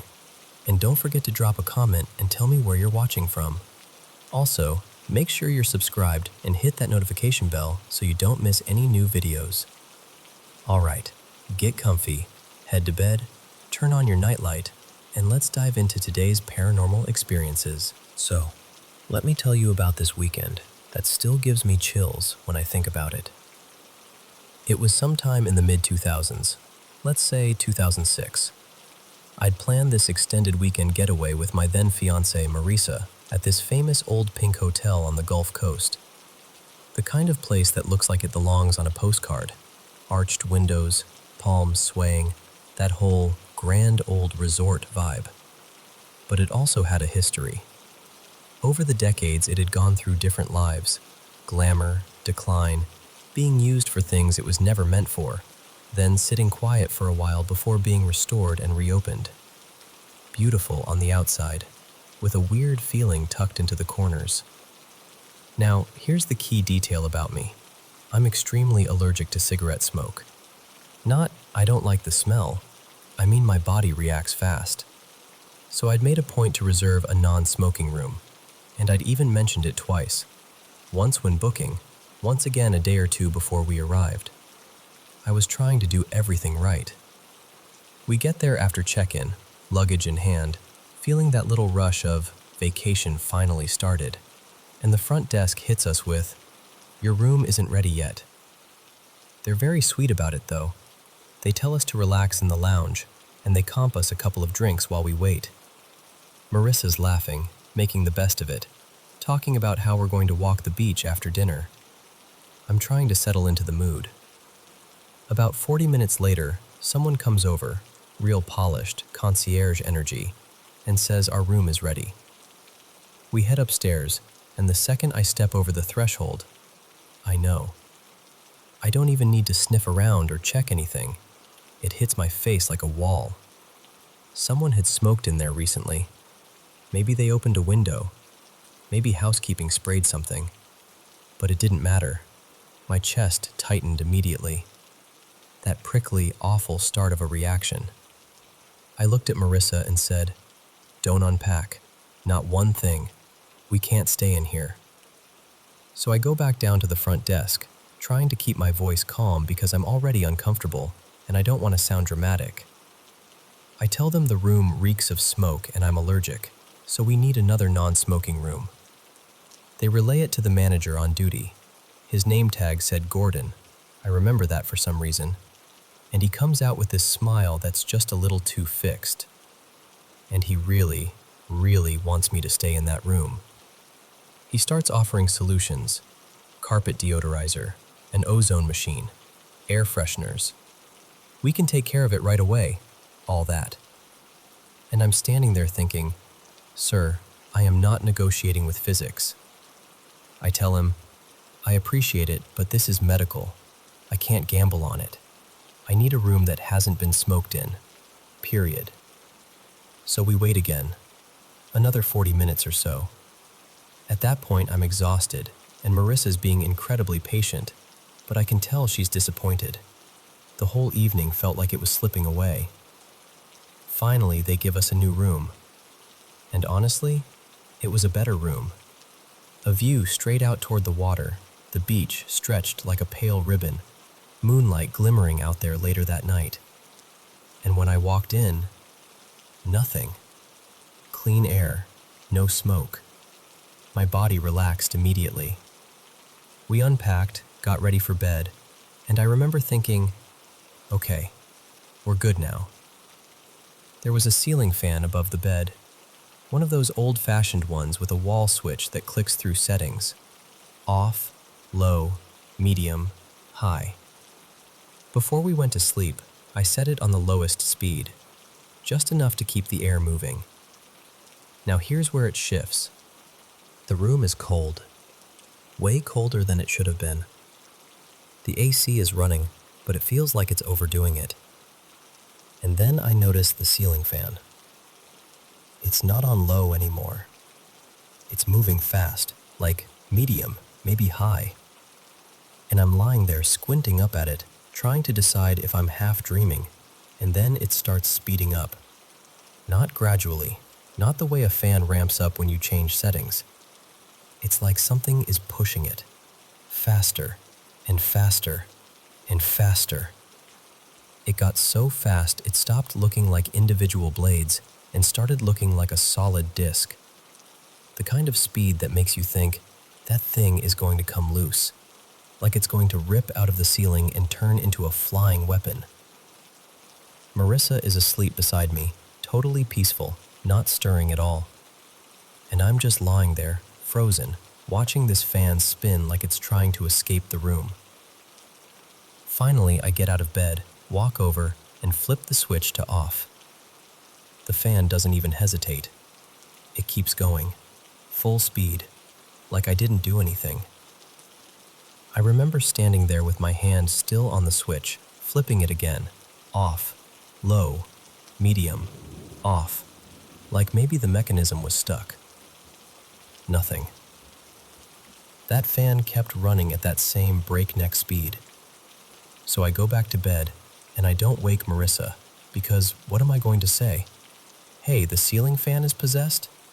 I'm trying to be rational, trying to find some logical explanation, but my body is buzzing with fear. And I'll just be honest with you, I started praying.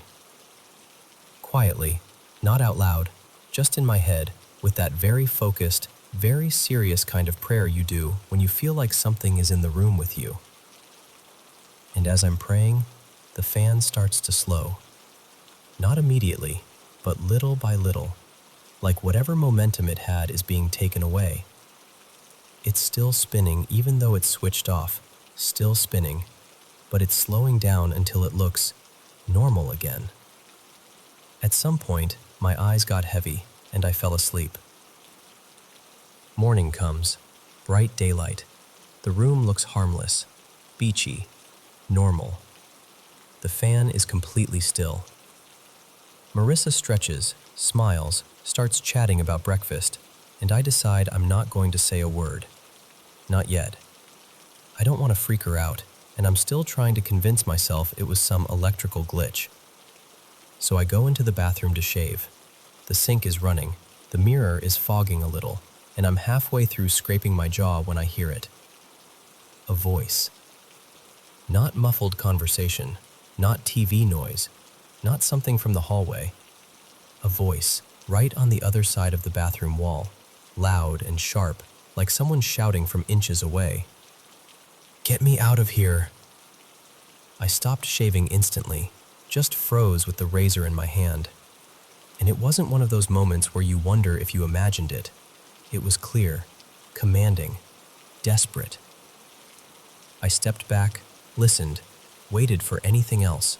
Footsteps, another voice, a door, anything that would make it make sense. Nothing. Later, after we'd left the room, I checked the layout. I wanted it to be another guest's bathroom on the other side, someone messing around, someone yelling at a friend. But there wasn't another room there. Not one that backed up to that wall the way it should have if that voice came from next door. And I didn't tell Marissa. Not that day, anyway.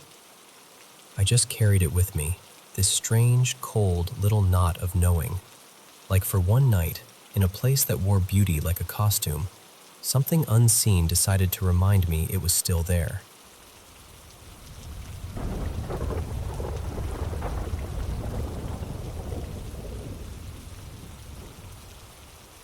You know how people say old houses make noises? Creaks, pops, the occasional thunk like something heavy shifted in the walls. I used to repeat that to myself like a mantra after I bought my first home. This compact little place in a quiet pocket of Minneapolis, built in the early 1950s. And I'll be honest, while I lived there, I didn't realize how much I was brushing aside. It wasn't until I'd moved out, until the air around me felt normal again, that I understood there had been this constant, low-level sense of company. Not scary exactly, just persistent. Like the house always had someone lingering just out of sight, staying behind in the rooms after I left them. Let me back up a bit. I'm not someone who runs around calling everything a ghost. I'm pretty skeptical by nature. But I also think it's naive to assume we understand everything. Some things happen, and you can't neatly file them away. The house had a history. 2 owners before me. The first couple lived there for decades, folks who apparently adored that place. My neighbor to the north, Ralph, had been on that block since the neighborhood was new. He was the type who watered his lawn like it was a sacred ritual, and he knew everybody's story. From Ralph, I learned the original owner, Marvin, worked for an engineering firm and was always tinkering. Not just casual DIY, serious, let's reroute this wiring kind of tinkering. His wife, Elaine, was the gardener. The yard used to be her pride and joy. Tidy beds, careful pruning, the kind of landscaping that looks effortless because someone worked on it constantly. And apparently, they loved that house the way people love a family member. Not just a building, their building. So when I moved in and I started feeling like I wasn't alone, I chalked it up to exactly that. A home that had been lived in deeply. A place that still held a little echo of someone else's routine. At first it made my skin prickle. Then, weirdly, it became familiar. Almost comforting. Like I was connected to the house somehow. But there were 3 nights. 3 very specific moments. And those are what still stick to me. The first time. It was maybe 6 or 7 months after I bought the place. By then I had a cat, an orange little menace named Juniper, the kind who acted like he owned the deed. He slept on my bed most nights, and I'd learned his whole vocabulary. The casual ear flick for normal sounds, the sprint down the hall when he'd cornered a bug, that smug, look what I found attitude. That night, I was half asleep with Juniper curled against my side when I heard a thud. Not a house settling, not the furnace, just one heavy, solid impact, like something dropped from a short height. Juniper woke up instantly. He stood at the foot of the bed, rigid, ears forward, staring at the bedroom door like it had offended him personally. We waited. I tried to convince myself it was nothing. And then, thud, again. Juniper flinched and scuttled back toward me, low to the mattress, like he wanted to disappear into my ribs. I was tired enough that logic felt like a blunt instrument. I thought, okay, either the house is being weird or someone is in here. I need to know which one so I can sleep. So I got up and moved toward the stairs. And this is the part that's hard to explain. The moment I stepped out of the bedroom, everything felt suspended, like the house was waiting. I stood at the top of the stairs and listened. Nothing. Not quiet. Not late night quiet. Nothing. The house was close enough to a highway that there was always a faint wash of traffic. Always. Even in winter with every window shut, you'd hear it like distant surf. I went down to the main floor, barefoot on those old wood boards that complained at every step. I checked the kitchen, the living room, glanced into the office. More out of obligation than fear, because some part of me already knew where I was going. I walked straight to the sunroom. That room had these big, sliding glass doors that looked out onto the backyard and the little deck. A streetlight outside threw this pale glow across everything. I stood there, staring out, listening to the absolute dead quiet. And after a few minutes, the world returned. At first it was subtle, like someone turned the volume back up. Then the highway sound was there again, steady and normal, like the city had remembered how to breathe. The moment I heard it, the tension drained out of me like water down a sink. I went upstairs. Juniper was on the bed waiting, not panicked anymore, just watching me like, well, you satisfied? And the next morning, in daylight, I realized how strange it was that I'd felt calm the entire time. Like I wasn't searching for an intruder so much as responding to something that had called me down there. The second time, a few months later, late summer, I slept with the AC running because the air near the highway always left dust in my nose and a headache behind my eyes. That night I woke up instantly, like someone yanked me out of a dream. I don't even remember hearing a sound, but my body reacted like there had been one. Eyes open, heart hammering, breath sharp in my throat. Juniper wasn't in bed. Normally, that wouldn't mean anything. He'd wander at night. But in that moment, it made everything worse. He'd become my little alarm system. If he wasn't bothered, I wasn't bothered. I lay there listening. And after a while, I realized it was happening again. That impossible silence. No hum from appliances. No distant cars. No night insects. Just blank. It was around 3 a.m., and I got hit with this overwhelming urge to go downstairs. Not curiosity, more like certainty, like my body had already decided. I got out of bed and went to the stairs. Juniper was sitting at the bottom, looking up at me. The second my foot hit the landing, he bolted past me and ran upstairs, straight back to the bedroom, as if to say, "You go, I'm good." I didn't turn on lights.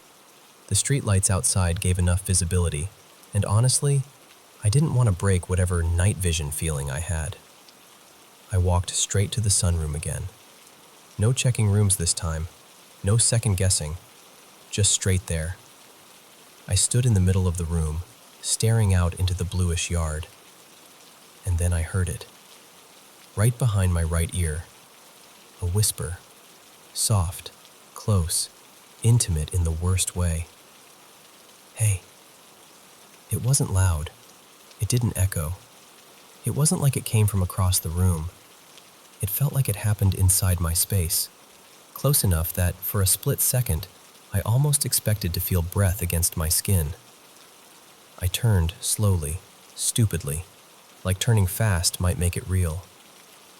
Nothing there. Just the room, the sliding doors, my reflection faint in the glass. And then, like a switch flipped, the highway sound came back. The city exhaled. And the instant it did, my fear evaporated. I went upstairs, and Juniper was on the bed like he'd been waiting at a checkpoint. I got back under the covers and fell asleep, which still feels insane when I think about it. the third time. After that, a couple of years went by without anything major. The usual small stuff, an odd noise here and there, but nothing that made my stomach drop. But around that time, I noticed something new with Juniper. Sometimes I'd wake up and he'd be sitting upright on the bed, staring into the room. Not at me, past me. His head would slowly track from one side to the other, then stop at the doorway, like he was watching something cross the space. And he didn't want to be touched when he did it. No purring, no leaning into scratches, just focused, alert, uncomfortable. It happened a handful of times, always late, always in the upstairs bedroom. And then came the last night. It was between 2 and 3 a.m. when I snapped awake. This time there was no thud, no slow buildup, just a whisper so close it felt like someone leaned over my face, and it said my name. Elliot. Not shouted, not spoken normally, whispered like a secret. Juniper launched off the bed and dove into the closet, which was where he always hid when strangers came over. He didn't just run, he vanished, like pure instinct had taken over. My face tingled. That sounds dramatic, but it was this unmistakable sensation, like warm breath had brushed the skin between my nose and my mouth. And I just lay there, wide awake, frozen, listening. And again, the silence. No highway, no wind, no furnace, nothing. And while I lay there, my whole body had this animal certainty that I was being watched, that if I moved, if I even rolled over, I'd be acknowledging something I didn't want to acknowledge. So I stayed perfectly still for what felt like forever. Eventually, the world came back online. The distant rush of traffic returned, a normal creak somewhere in the house, the small, ordinary noises of life. A few minutes after that, Juniper crept out of the closet like a soldier returning from battle, blinking and tense and offended. But I didn't go back to sleep. I was in that house maybe another year after that, and nothing like it happened again. Not once. I even had a friend stay with me for a while not long after, so I was rarely alone. And maybe that changed something. Maybe it didn't. I've tried to find logical explanations. HVAC quirks, half-dream states, the way silence can play tricks on your perception. And sure, maybe it was any of that. But here's the thing. Nothing like that ever happened before that house, and nothing like it has happened since. So all I can really tell you is what it felt like. It felt like the house had a presence. Not cruel, not threatening, just there. Like something deeply familiar with that space was aware I'd arrived. And sometimes, late at night, it reached out in the smallest ways. And when I think about the original owners, the love they poured into it, the years of habit and attention and care, it's hard not to wonder if a piece of a person can linger the way a scent lingers in old wood. Old houses do have lives of their own. And sometimes, when someone loves a place enough, it might not let them go completely.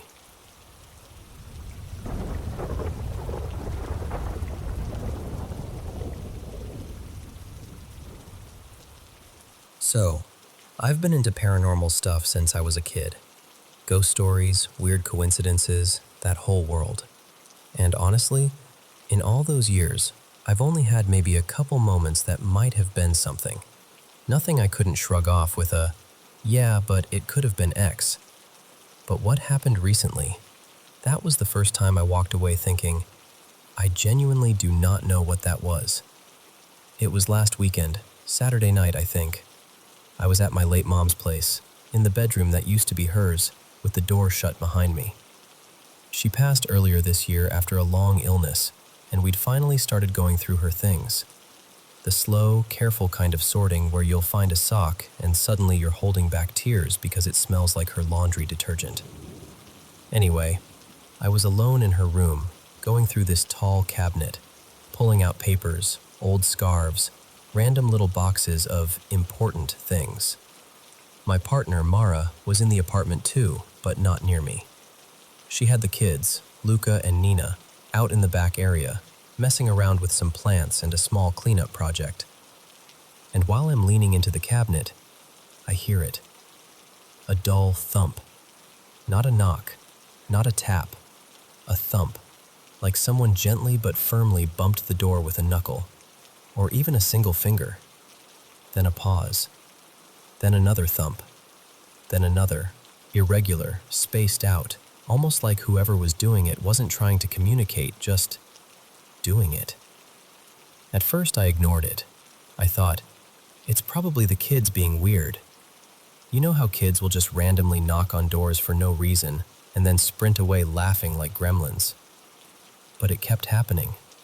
So I stepped closer to the door and listened. The sound was definitely right there, right on the other side of it. Another thump, then a quiet beat, then two more. And then, this is the part that makes my stomach tighten even now, I pressed my palm flat against the door. Another thump landed, and I felt it. Not just the sound, the vibration.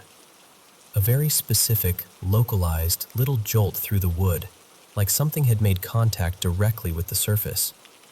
It wasn't the building settling. It wasn't a rumble. It wasn't a distant bump from another room. It was on the door, right under my hand. At that point, I was sure it was one of the kids. So I opened the door, fully expecting to catch Luca or Nina mid-giggle. And there was nobody there. Just a dark, empty hallway. No footsteps, no movement, no oops, nothing. I stepped out immediately, kind of half laughing because I didn't want to feel as unsettled as I suddenly did, and I called out, "Okay, who's messing with me?" I walked across to where Mara and the kids were, and they were all together like they'd been there the whole time. Busy, hands dirty, mid-task, not even remotely in prank mode. And there's something you can just tell as a parent, right? When a kid's guilty, you can practically smell it. They weren't guilty.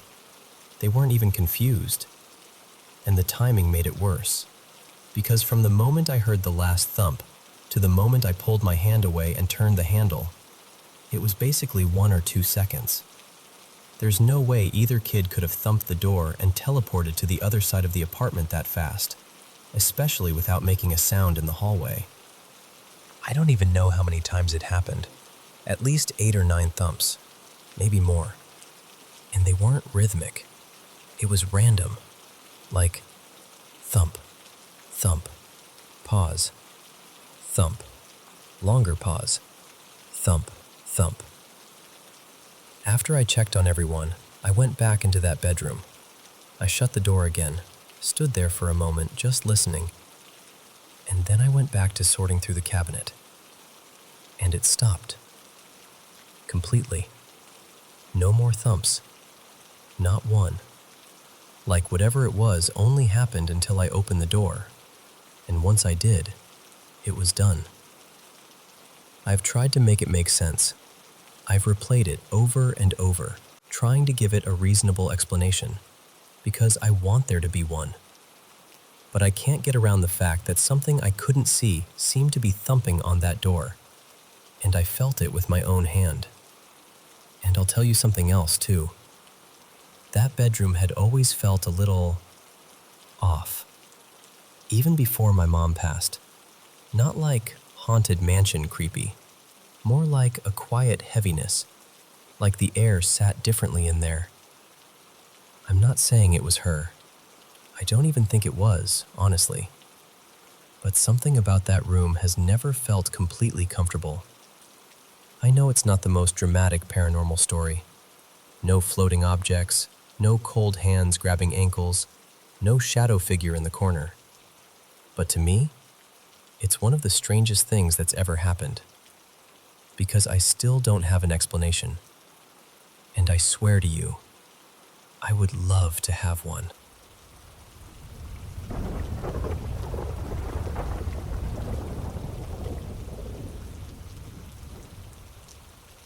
So, my family and I moved into this rental about half a year ago.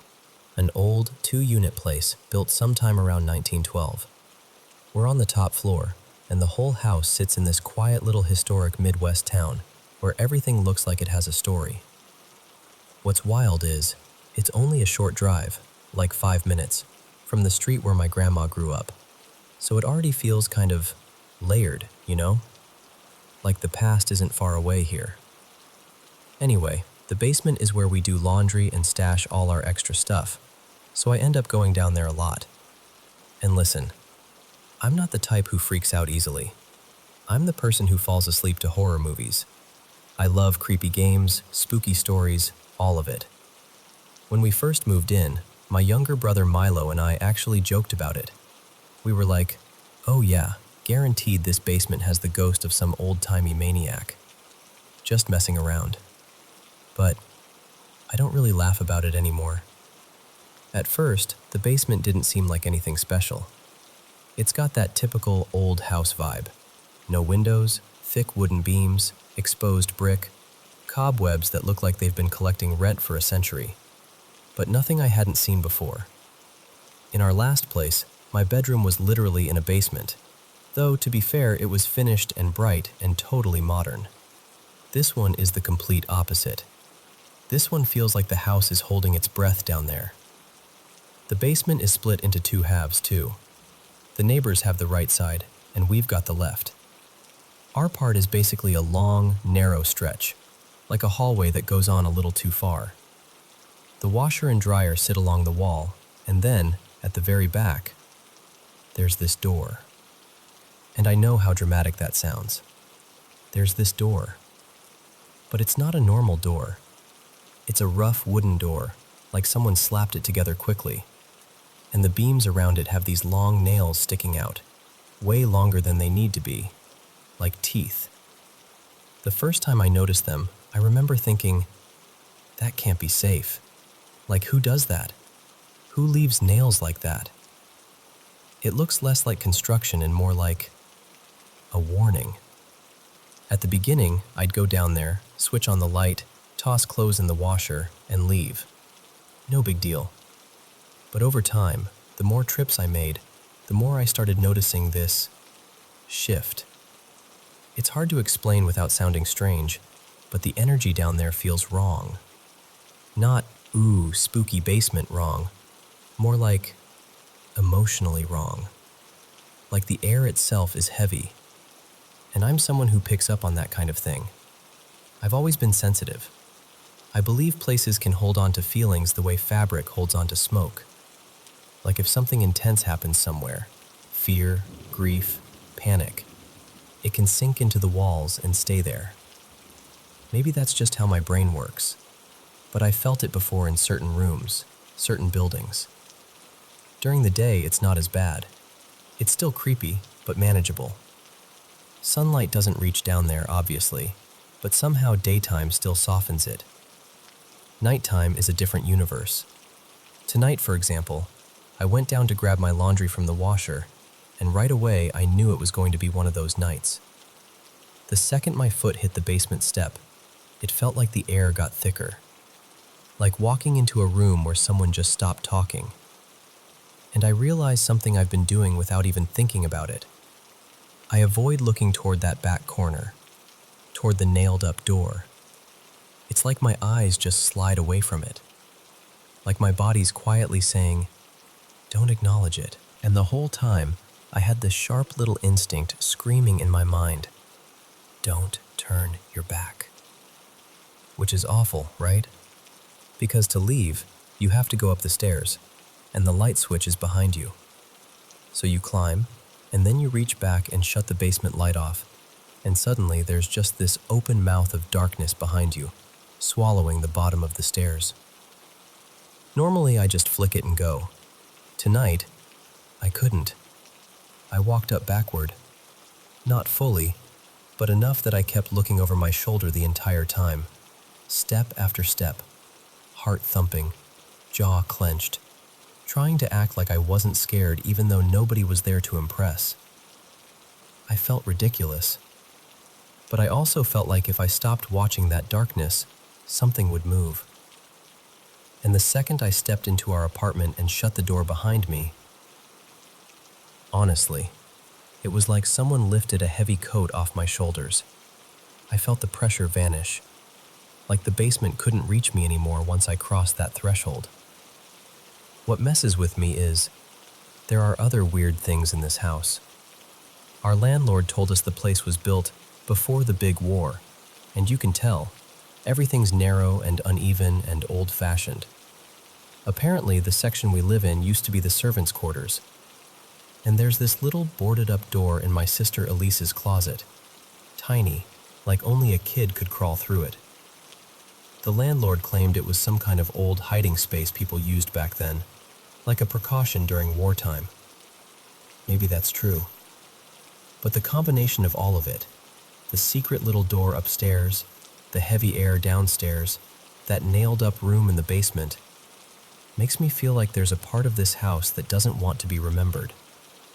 And I can't shake this belief, this real, gut-deep feeling that something bad happened in our side of the basement, specifically behind that wooden door. Maybe it's my imagination feeding on shadows and old stories, but it doesn't feel like paranoia. It feels like something is still there. Not a person, not a sound, just a presence, like a stain you can't scrub out, no matter how many years pass.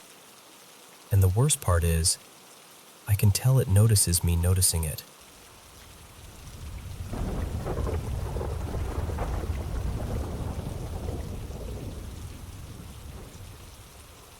Okay, so I'm gonna take you back to one of those childhood nights that gets stuck in your brain like a splinter. Sharp, tiny, and impossible to ignore. It was summer of 2002, and I remember the timing so clearly because it was the same night my favorite new cartoon had just premiered on TV.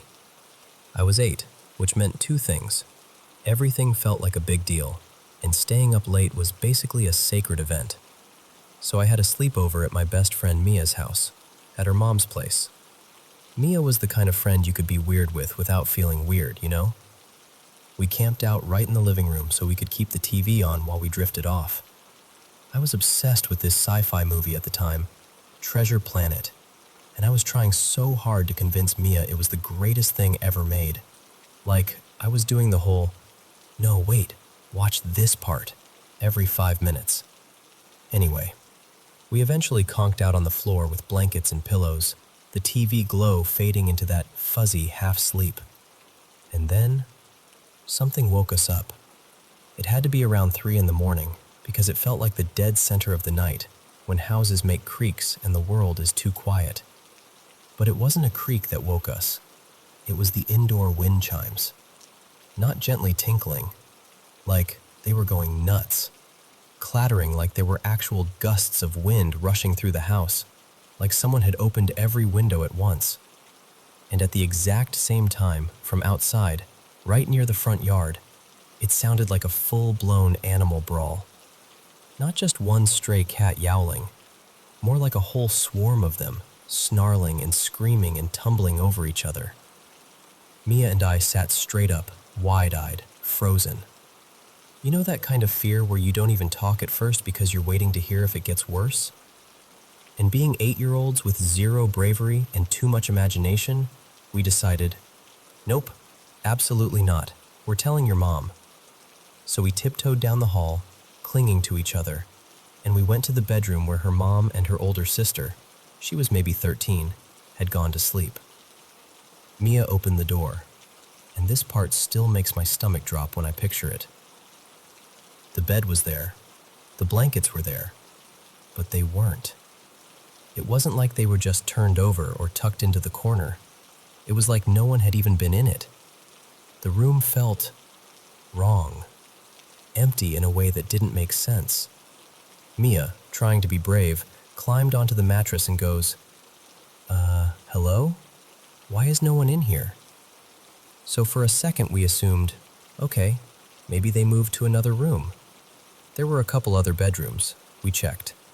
One room, empty. Another, empty. And then the panic kicked in. Because it's one thing for a bed to be empty, but it's another thing for a whole house to be empty when you know people are supposed to be there. We started flipping on lights, every single one. That bright, harsh light that makes nighttime feel even stranger. We looked in the kitchen, the bathroom, the laundry area, anywhere a grown-up might go if they couldn't sleep. Nothing. And the logical part of my kid brain started making a checklist even though I didn't have words for it. The front door was locked, the back door was locked, the keys were still on the hook, and her mom's car was in the driveway. Mia started spiraling, whisper crying really, because her mom had had some creep who used to bother her, and Mia was convinced, absolutely convinced, that he'd come back and taken them. And I remember thinking, how could someone take 2 people out of a locked house and leave everything behind? Like even at 8, it felt impossible. But we were standing in the impossible. And then, it's like the tape skips. Because the next thing I truly remember is morning. Mia was there too, in the same spot. And we sat up and just stared at each other, because we both had the exact same look. Wait, did that really happen? Here's the weirdest part. We couldn't remember going back to sleep, not even a blur of it. But we vividly remembered searching the house, turning on lights, checking rooms, that sick feeling growing in our chests. So the second Mia's mom and sister walked out like nothing happened, hair messy, yawning like a normal morning, we basically pounced. Where were you last night? Why weren't you in the bed? Did you leave the house? Were you outside? And bless her, Mia's mom didn't laugh at us. She didn't do the whole "you were dreaming" thing right away. She actually paused and listened, like she could tell we weren't just making up a spooky story for attention. She said she didn't remember getting up in the night, but she also didn't act like we were lying. More like she found it unsettling too, in that quiet adult way where they don't want to scare you more. What's wild is that Mia's mom still brings it up sometimes, like she remembers enough details to validate that something strange happened. But Mia eventually forgot. Like totally. Like it got erased from her brain. And that bothers me more than the wind chimes, honestly. Because I remember us talking about it for years afterward, obsessing over it, trying to explain it, asking each other if we remembered the same parts the same way. And now, when I mention it, she looks at me like I'm describing a movie she never saw. Most people I tell are polite but dismissive. My partner's explanation is the obvious one. Dream, sleep paralysis, kids hyping each other up. And look, I can accept that as a possibility. But it doesn't quite fit, because 2 kids remembered the same sequence, the same panic, the same empty rooms. So I still think about it. And I've been told, ask her mom and sister if they remember. And I probably will someday. I just haven't yet, because life has been heavy for them lately, and it feels wrong to drop a ghost story on top of real problems. But yeah, that was the night the wind chimes went wild, and for a few hours, it felt like the adults in the house just blinked out of existence. And then morning arrived like nothing ever happened.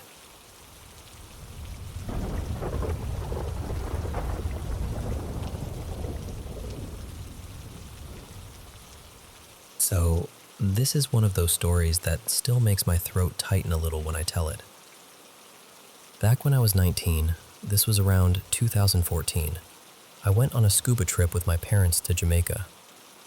We weren't exactly rolling in money, but my mom worked in travel, so she had this magic ability to make things happen. She managed to get us into this gorgeous old-school resort, one of those places with history baked into the walls, where you can almost feel the decades of famous guests and whispered conversations. It had that soft, candlelit vibe at night, little garden paths, flowers everywhere. Quiet, private, like the world got turned down to a hush. On the second night, I was feeling that classic, I'm technically an adult, I want my own moment energy. So I told my parents I was going to take a walk. There was this pathway that ran along the beach, But it wasn't a wide open, let's go swimming stretch. It was more tucked away, lined with palms and thick bushes, like a leafy tunnel. I wandered down it until I found a hammock, and I just melted into it. I remember staring straight up at the stars and listening to the ocean doing that steady, rhythmic thing, waves tapping the shore like they were breathing. It was unbelievably peaceful. And then, maybe 10 minutes in, something shifted. You know how your body sometimes notices something before your brain fully catches up? Through the trees, I saw a figure coming down the path. A woman. And yes, she was wearing white. Like full-on white dress, the kind that immediately makes your brain go, oh, come on, of course it's white. She moved calmly, not hurried, not stumbling, just smooth. She reached the point where the trees opened toward the water, except that section wasn't an easy beach. There were rocks, uneven and sharp, and the water there was more like, don't even try it water. It wasn't far, maybe 6 or 7 meters from where I was, but it was separated enough that it felt like I was hidden. She stepped onto the rocks, and she didn't struggle. No careful picking her way across, no hesitation. She sort of drifted over them, like her feet already knew exactly where to go. Then she walked into the ocean, in the dress. I remember this sudden spike of panic, not even for myself at first, but like, is she okay? Is she about to do something? And I didn't want to scare her by popping up like some creep in the dark, so I called out as gently as I could. Good evening.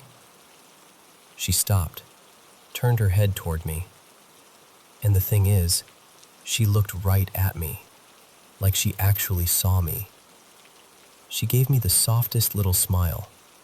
Not creepy, not blank, almost kind, like hello without words. Then she turned back to the water, and she was just gone. Not walked farther away and I lost sight of her. Gone. 1 second she was there in white, wading in, and the next second there was only the ocean. I went ice cold, like blood-drained, stomach-dropping, full-body shock. I genuinely thought I might throw up. I flew out of the hammock so fast I nearly tangled myself, and I started half jogging, half power walking back toward our room, forcing myself not to sprint like a cartoon character. Every few steps I'd work up the courage to glance over my shoulder, and every time I did, I felt worse. And then, out of nowhere, I ran straight into my dad, like practically chest to chest on the path. We both blurted something at the same time. Me, what's wrong? Him, are you okay? He told me that he and my mom had been relaxing in their room, and suddenly my mom, Dana, just sat up and went, "We need to find you. Right now, something's wrong." No explanation. Just this immediate, absolute certainty. And my dad, without arguing, got up and came looking. So we walked back together and I told him everything in this breathless rush. The hammock, the white dress, the smile, the moment she disappeared. When we got to the room, my mom grabbed me and held me so tightly it almost hurt. I started talking, and she didn't even look surprised. She just said, really quietly, "I knew it." Later, when I replayed it all and tried to figure out timing, it hit me. My dad found me a little more than halfway between our room and where I'd been lying, which means my mom's sudden wave of dread, her "something is wrong" moment, lined up almost exactly with the moment that fear hit me out there. And honestly, I don't even care what I saw. I don't know if it was something supernatural, or some trick of light, or my brain being weird in the dark. I truly don't know. But what I do know, the part that makes me emotional every single time, is that my mom felt me. Like she was connected to me by some invisible thread, and when that thread snapped tight with fear, She felt it on her end instantly. That's the part that stays. It makes me feel so lucky, in this deep, tender way, to have a mom who doesn't just love me, she catches me. Like some kind of living guardian angel. And yeah, even saying that now, I'm getting teary again.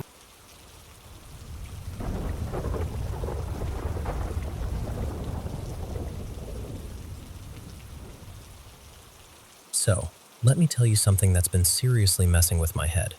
My older sister, let's call her Mina, got divorced recently, and she moved in with us along with her 2 daughters, Leah and Noura. Our rooms are right next to each other, like, we share the same wall. You can hear normal stuff through it. Someone getting up, a drawer opening, little everyday noises. Except this isn't every day.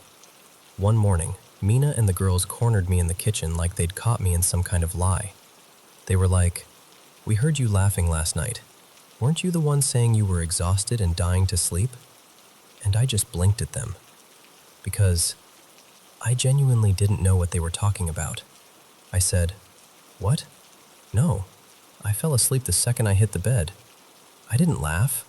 I didn't even talk." But they were so certain. Like, not maybe or we think so. They swore they heard it. I figured, okay, maybe they heard something else. Maybe the neighbors, maybe a weird sound outside. Maybe one of them dreamed it and the others got influenced. You know how that happens. Then tonight happened. I'm literally in bed, getting ready to sleep, and Mina texts me from the next room.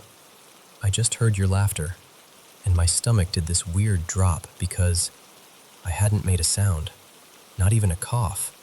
I'd been lying there scrolling quietly, then put my phone down. No video, no audio, nothing. So I text her back immediately like, "What are you talking about? I've been silent." And she replies, dead serious, that she messaged me the moment she heard it. Like, not later, not earlier, not maybe it was before. She's saying it happened right then. Here's the part that makes my skin prickle. She insists it's not just a laugh. She says it's my laugh, a little giggle, and she swears it doesn't sound like anyone else in the house, and it doesn't even sound the same each time, just unmistakably me. She told me this has happened twice since late spring, once in early June, and then again tonight. And apparently the first time wasn't just a quick noise. Leah and Noura both backed her up and described it like this. They said they heard me giggle, then stop, then giggle again, then stop, then again, and then finally, silence. Like it came in little bursts, spaced out, as if someone was reacting to something funny in the dark. And I'm standing there hearing these 3 people describe the same thing, and I'm trying to stay calm, but honestly, it's hard not to feel unsettled. The thing is, I'm not religious. I'm not the type to go, "Oh my God, it's demons," or anything like that. My brain doesn't even go there. If anything, I'm desperate for a boring explanation. So I tell Mina, maybe it's birds. Because where I live, there are these seabirds that sometimes make this eerie sound, like a choked up cackle. If you're half asleep and you hear it through a wall, I could see how your brain might label it as laughter. But she immediately shuts that down. "No," she says, "it's your voice." And then she adds one detail that makes it even weirder. For about a year, I wasn't even here. I was stationed far away, hundreds of kilometers from home, living around other people constantly, sleeping in shared spaces, the whole thing. And not once, not even once, did anyone ever tell me I talked in my sleep, or laughed, or made strange noises at night. Mina said while I was gone, this never happened. Not a single time. According to her, the giggling only started after I came back. And I'll be honest with you, even when I tell myself there has to be a logical reason, it's hard to fall asleep quickly after that. Because once someone tells you they heard your laugh when you didn't laugh, you start listening for it too.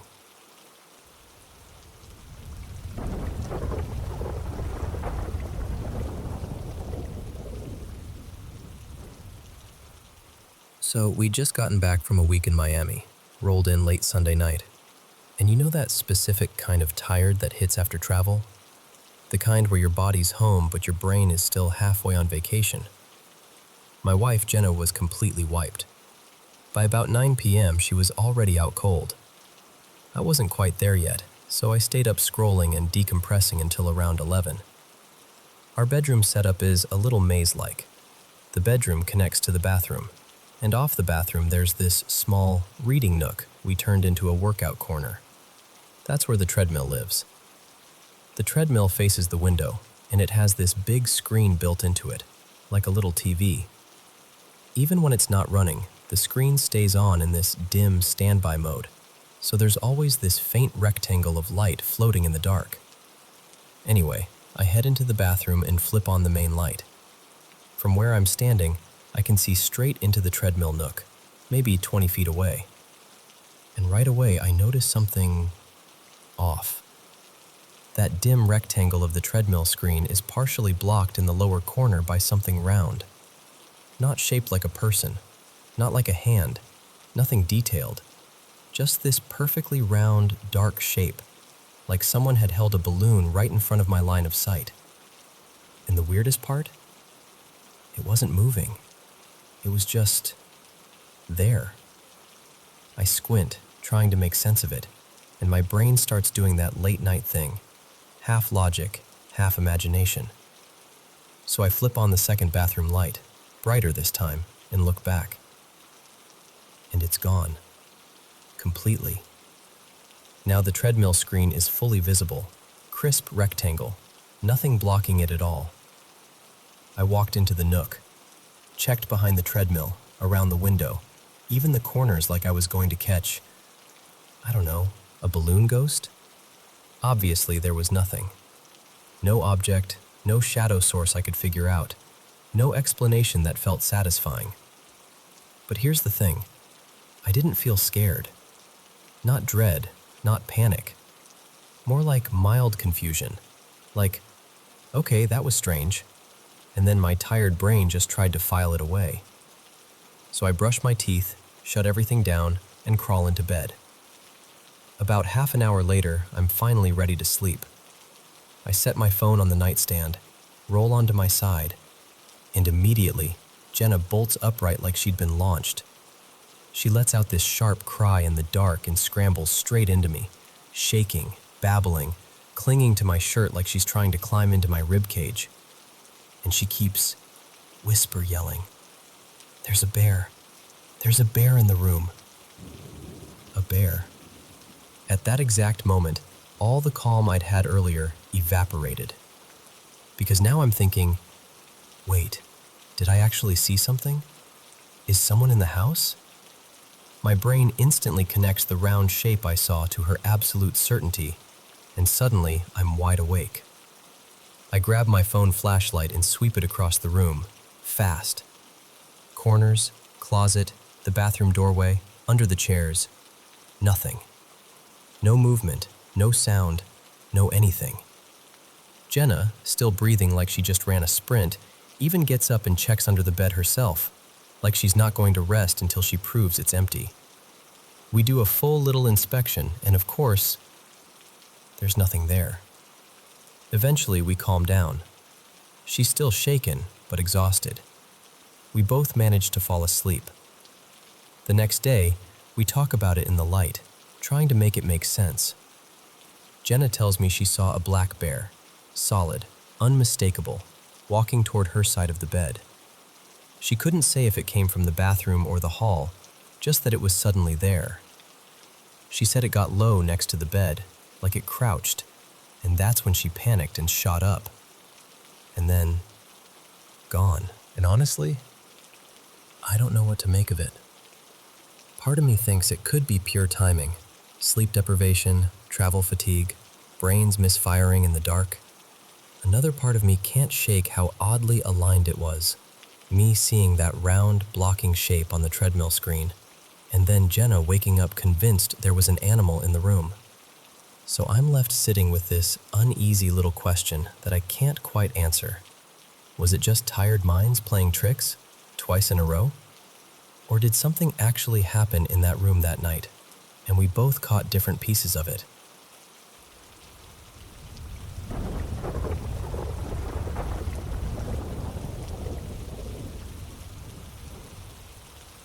So, what I'm about to tell you happened a long time ago, and then, weirdly enough, it came back again just recently. I grew up visiting my parents' place way up in the mountains, the kind of place that feels like it's been forgotten by the modern world. Their cabin and little farm sit miles from anything you'd call a neighborhood, maybe 5 kilometers to the closest neighbors, and the nearest small town is close to 2 hours away if the roads behave. For most of my childhood, there was no cell service, no electricity, no internet, nothing. At night in the 90s, if you wanted news, you'd hold your breath and fiddle with the radio until a station barely came through, and even that felt like a miracle. Only in the last few years did things change, first with solar panels, and later, satellite internet. But for the most part, that land stayed the same, quiet, wild, and honestly, a little watchful. Near the house, there's this enormous slab of rock, like a giant boulder that decided to settle in for good. It has 2 little cave-like hollows in it, and a river runs close by. The strangest part is how the water cuts under the rock in one section, like it's slipping beneath it to keep a secret. And that's where the music comes in. When I was about 6, my older brother Mateo and my sister Lena swore something happened one evening around dusk, maybe 7 p.m., when the sky was turning dark blue and the first cold of night was sliding in. They said music started playing from inside the rock. Not faint, not maybe I imagined it, not something you'd mistake for wind. They described it like a whole group of instruments, strings, pipes, even something that sounded like a drum, playing this old folk-style tune. Clear as if someone had set up musicians inside the stone itself. My mom, Elena, said everyone just froze. Even my dad, who's the type to explain things away before he admits to being spooked, went quiet. The dogs didn't bark the way they would if a stranger were around. They just stood there stiff, ears up, staring toward the rock like they were listening too. That wasn't even the first time it had happened, apparently. My parents said they remembered something similar way back in the late 80s, years before I was even old enough to understand what a story was, let alone tell whether one was true. Still, stories are easy to believe when you're little. I figured it was one of those family legends meant to keep kids from wandering down to the river alone. Then I heard it myself. I was around 11 the first time, old enough to know what real music sounds like, old enough to know the difference between an animal call and a melody. It was after midnight, and the moon was so bright it made the river look like polished metal. I remember that part clearly because the light was strong enough to cast hard shadows. And from that rock, right from those small cave openings, came music. Not a song I recognized, not the kind of tune people play in that region either. It felt older, continuous, like one long thread of melody that didn't start so much as it simply existed, already in motion. It went on, easily an hour, maybe more. It wasn't like someone hit play and then stopped it. It was just there, steady, flowing, almost gentle. And I hate admitting this part because it sounds like I'm romanticizing something creepy, but it was beautiful. It made the hair on my arms lift, but it wasn't ugly or harsh. It was haunting in the way a distant choir is haunting, like it reaches a part of you that doesn't have words. That time we were camping closer, maybe 60 meters from the rock. Same kind of night. Cold air, bright moon, that pale light making everything look sharper than it should. And there it was again, pouring out from the same exact spot. Same style, almost the same melody, like it was repeating itself, or like whatever was playing it only knew a few songs. Now, here's the thing people always ask. Was it a radio? A speaker? Someone messing with you? I get it. That's the logical answer. But my parents always kept a pack of dogs. never fewer than 5, sometimes more. Those dogs were basically an alarm system with teeth. If a fox so much as breathed near the sheep, they knew. If a person stepped onto the property, they knew. If anything unfamiliar approached that riverbank, they'd be barking and charging long before you could blink. But when the music played, the dogs didn't race down there. They didn't surround the rock. They didn't bark like they do when there's a real, physical intruder. They watched. They listened. They stayed close. And my mom, she's always been a little superstitious in the way mountain people sometimes are. She'd say, very calmly, that the dogs protect us from things we can't see. Not just foxes, not just strangers, other things. The deeper truth is, my family had enough odd experiences in those mountains that the music wasn't even the only story. My dad used to say the land had its own moods. Some neighbors believed the mountains were alive in a way you can't explain, like they hold power the way storms do. Natural, real, indifferent, and not always safe. So nobody ever went down to the rock while it was happening. Not once. Not to investigate, not to shine a flashlight in, not to prove anything. Because what if it wasn't a prank? And what if getting closer was exactly what you weren't supposed to do? Then, just a couple months ago, my parents heard it again. They couldn't pin down the exact date, but it was late February or early March. Same location, same rock, same impossible clarity, like the stone itself was acting as a speaker. And my mom told me about it with that careful tone people get when they're trying not to sound afraid, but also not willing to pretend it was nothing. So that's the story. I don't claim I know what it is. I just know what I heard, twice, and what my parents heard again recently. And I'll be honest with you, I believe there are things outside our understanding. Not in a dramatic way, not in a ghost hunter way, just in the quiet reality that humans don't get to know everything. Still, I keep thinking about that melody, about how it sounded like it belonged to the mountain more than it belonged to any person. And I can't help wondering what you think it could be.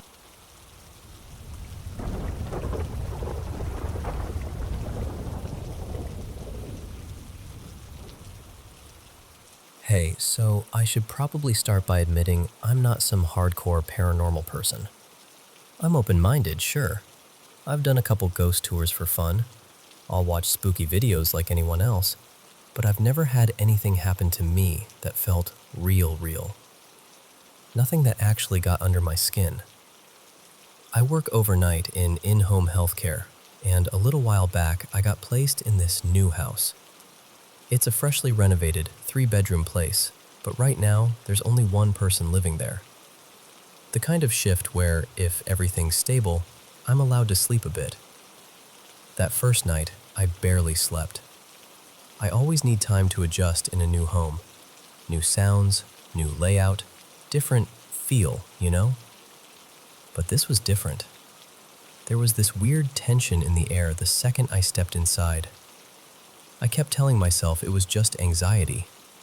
New assignment, new environment, whatever.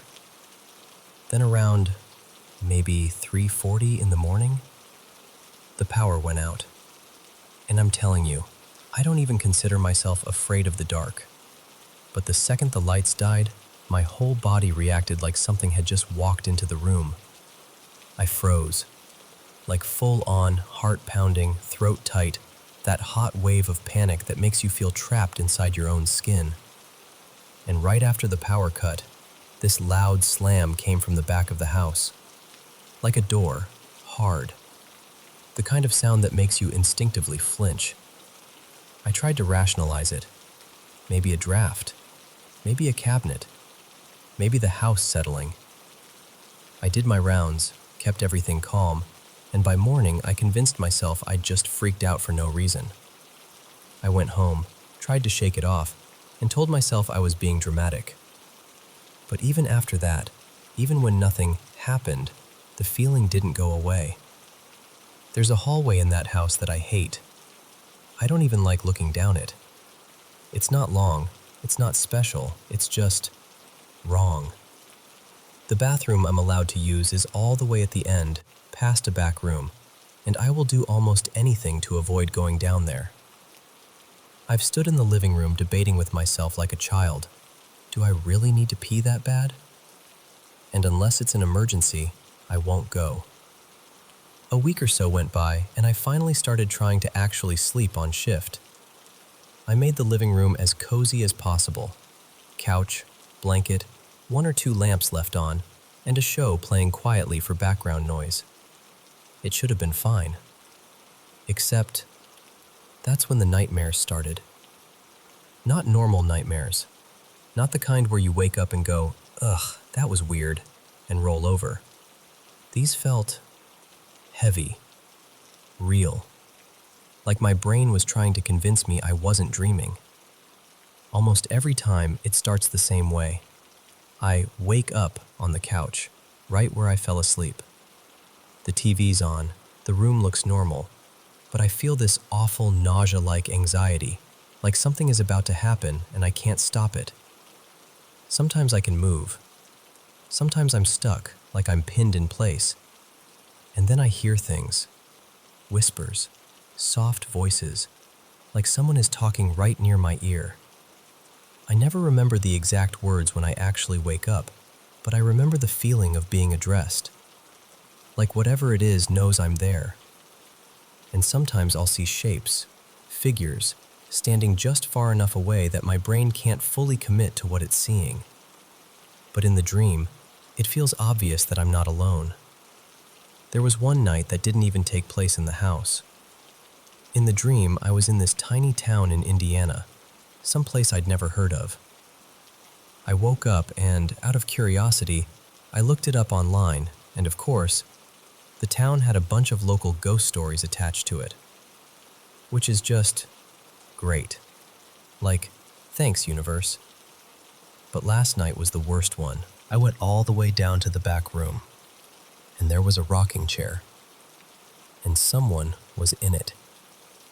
Not moving much, just there. And they were smiling at me.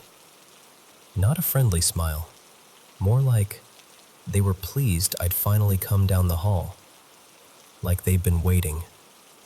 And the whispering started again, clearer this time, like it was meant for me specifically. I don't remember the words, but I remember the expression, that calm, knowing look that made my stomach drop. I woke up in real life, shaking so hard my teeth were chattering. I swear to you, swear, I thought I heard a voice when I came out of it, like the whisper had followed me back into the room for a second. But I was too rattled to even process what it said, if it said anything at all. This morning I asked my coworker, my friend actually, if she'd ever noticed anything strange in that house. And she got quiet and said, "Yeah, the 2 back bedrooms used to be occupied, and both of the previous clients passed away last year."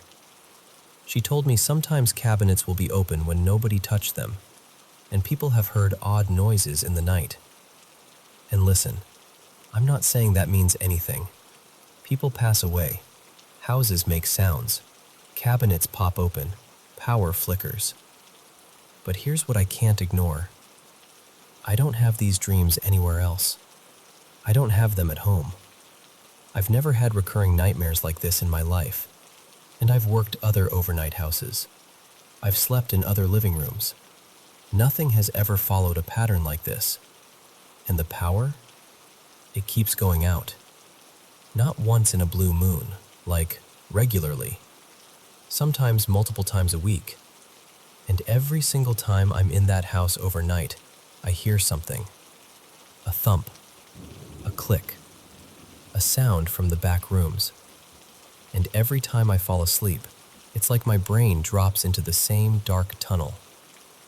The worst part is I feel ridiculous even saying it out loud. Because what am I supposed to do? Tell someone, "Hey, I think the hallway is haunted and I'm getting nightmare whispers." I don't want people thinking I've lost it. I'm not trying to be dramatic. I'm not trying to turn my job into some horror story. I'm just scared. And I don't know if it's grief hanging in the air, or stress, or something about that house that's getting into my head, or if it's something I can't explain. I just know I have to go back there soon, and after last night, the thought of stepping into that living room, of looking down that hallway, makes my chest tighten. I needed to tell someone, even if it's just you, right now, listening, because keeping it in my head makes it feel bigger, and saying it out loud is the only thing that makes me feel even a little less alone.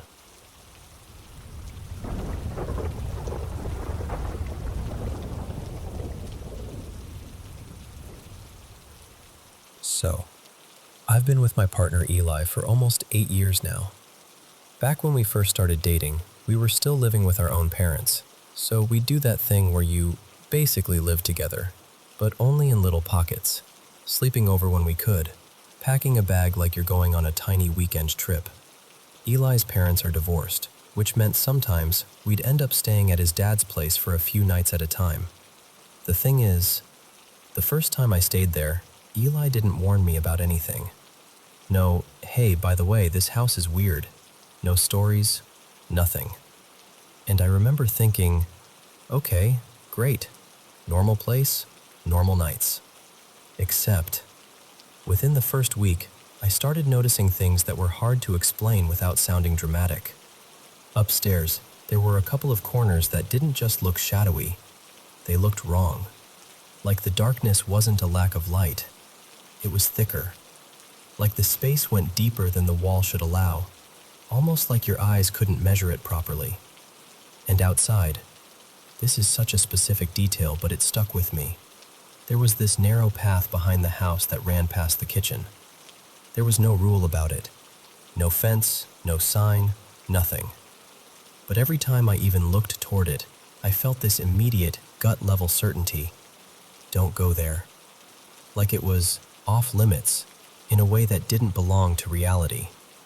The worst part, though, was the bedroom window.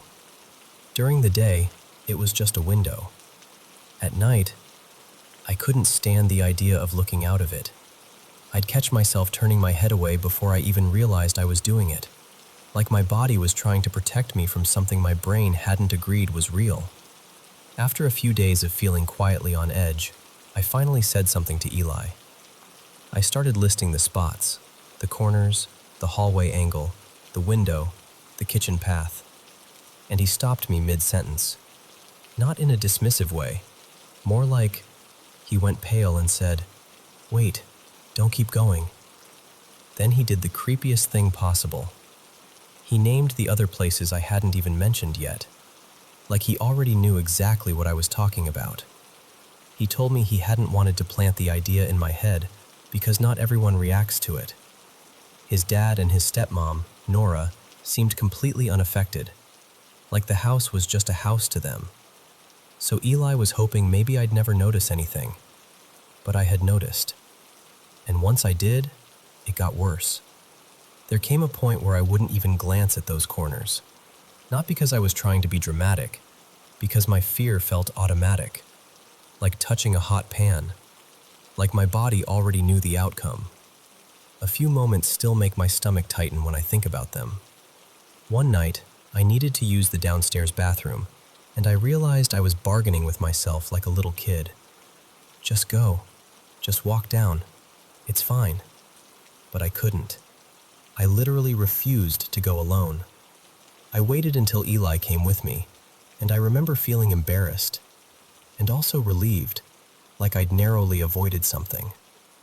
Another night we were in bed, and I was facing one of those corners. It didn't even look darker than usual at first, until it suddenly felt occupied. And I don't mean I imagined it. I mean the air in that corner shifted in a way that made my skin prickle, and then my brain did that awful thing where it fills in a shape. A figure. Tall, still, almost swallowed by darkness, except for this pale, blank suggestion of a face, and something like a dark cloak or long draping fabric. I couldn't make out clear features, but I remember long, dark hair, like strands hanging down in an uneven curtain. And then, another evening, I saw something along the kitchen path, the one that felt forbidden. I was inside, near the sink, and I glanced out at just the wrong moment and saw that same shape moving down it, like it belonged there more than I did. When I whispered to Eli what I'd seen, he didn't laugh. He didn't say, "It was a shadow." He got quiet in this heavy way, like he was weighing whether telling me more would make everything worse. And then he told me something I wish I'd never heard. He said there was a night when his dad was asleep, and Nora woke up because he was choking, like really choking. She shook him awake, and the second he woke up, it stopped. His dad told them he'd been dreaming that something, some kind of monster, that was the word he used, was strangling him. And even after that, his dad still insisted he didn't believe in anything paranormal. Like he could admit the experience happened, but refused to give it a category. Over time, I tried to do practical things. I tried to rationalize. I tried to take control in small ways. At one point, I was so fed up with one particular corner, the one that felt like it had a presence, that I asked Eli if we could move a bulky wardrobe into it. He agreed, and we shoved it in there together like we were plugging a leak. And this is the weird part. That corner stopped being one of the dark spots. Like breaking the line of sight or changing the shape of the space actually mattered. Eli and I talked about the figure too, and what messed with me was that he described it almost exactly the way I did. Same general silhouette, same feeling, same vibe. The only thing we disagreed about was what we thought it was. Like even assigning it a gender felt like guessing at something that didn't want to be known. And it wasn't only us. This house was in a small village where people weren't especially superstitious. Not the kind of place where everyone trades ghost stories for entertainment. But over the years, I heard from several different people, like not one or two, more like 5 or 6, that they would never step onto that property again. No big dramatic explanations, just a firm, calm refusal. Like they didn't want to speak too loudly about why. And apparently the owner before Eli's dad had similar experiences. The house had only changed hands a few times, and there weren't any deaths there. Nothing obvious you could point to and say, "Ah, that explains it." After about 2 years of trying to tolerate it, I finally told Eli, "I'm not sleeping here again. Ever." I expected an argument. I expected him to think I was exaggerating. He didn't. He just looked tired, like he'd been waiting for me to say it. He agreed, and honestly, it felt like a relief so intense it was almost grief, like I'd been holding my breath for months without realizing it. About a year later, partly because of the pandemic, partly because he just didn't want to be there either, Eli stopped sleeping there too. And even now, when I try to debunk everything, I keep circling back to the same problem. How do you explain something that didn't happen in isolation? I could blame anxiety, sleep deprivation, the power of suggestion. I could tell myself I spooked myself and spiraled. But Eli knew the exact places before I told him. He'd seen what I described. Other people avoided the property without being prompted. And his dad had that choking incident and still refused to believe, which somehow makes it feel even more unsettling, because it wasn't someone wanting a ghost story. So yeah, I don't know what it was. I just know that house had rules nobody spoke out loud.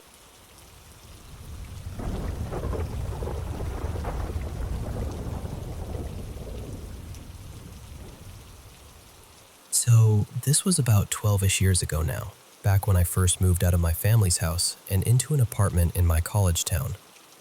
I ended up living with 3 other guys, total strangers at first. Nice dudes, honestly. We'd hang out now and then, grab food, watch games, that kind of thing. But most of the time, we were doing our own thing in our own rooms. The setup was kind of perfect for that. Every bedroom had its own bathroom. No sharing, no fighting over shower time. It felt like winning the roommate lottery. Except, my bathroom had a vibe. And I don't mean old pipes or weird smell. I mean the kind of feeling that makes your shoulders go tight before you even realize you're doing it. From the first day I moved in, I noticed it. Picture this. The bedroom lights are on, the bathroom lights are on, the door is wide open, and I've got the TV playing in the background. Normal, safe, everyday stuff. I sit down, and immediately it's like, oh. Like I'm not alone in there. The bathroom wasn't cramped either. It was actually laid out pretty nicely. Sink and counter, toilet, shower, everything spaced out. But within the first week, I realized something strange. Wherever you were, standing at the sink, sitting on the toilet, in the shower, you could feel this pressure coming from the other side of the room. And sitting on the toilet was the worst, because it felt like it was coming from both directions, like you were right in the middle of it. It didn't feel like something was trying to hurt you, exactly. It was more like being too close to someone who's angry but silent, uncomfortable, heavy, like you were intruding. What really messed with me was that other people noticed it too. My parents came by once, and my mom used that bathroom and came out with this look on her face like she'd stepped into a cold pool. Friends would joke about it. "Dude, your bathroom is weird." And my girlfriend at the time, Tessa, mentioned it the most. She would shower there and say, every single time, "It feels like something is staring at me from up there." Like from above the curtain rod. And I hated that she was right, because I felt it too. So I started doing little things without really admitting why. I kept the bathroom door open most of the time because closing it felt like letting whatever that was marinate in there. Like the second you'd open the door again, it would all hit you at once.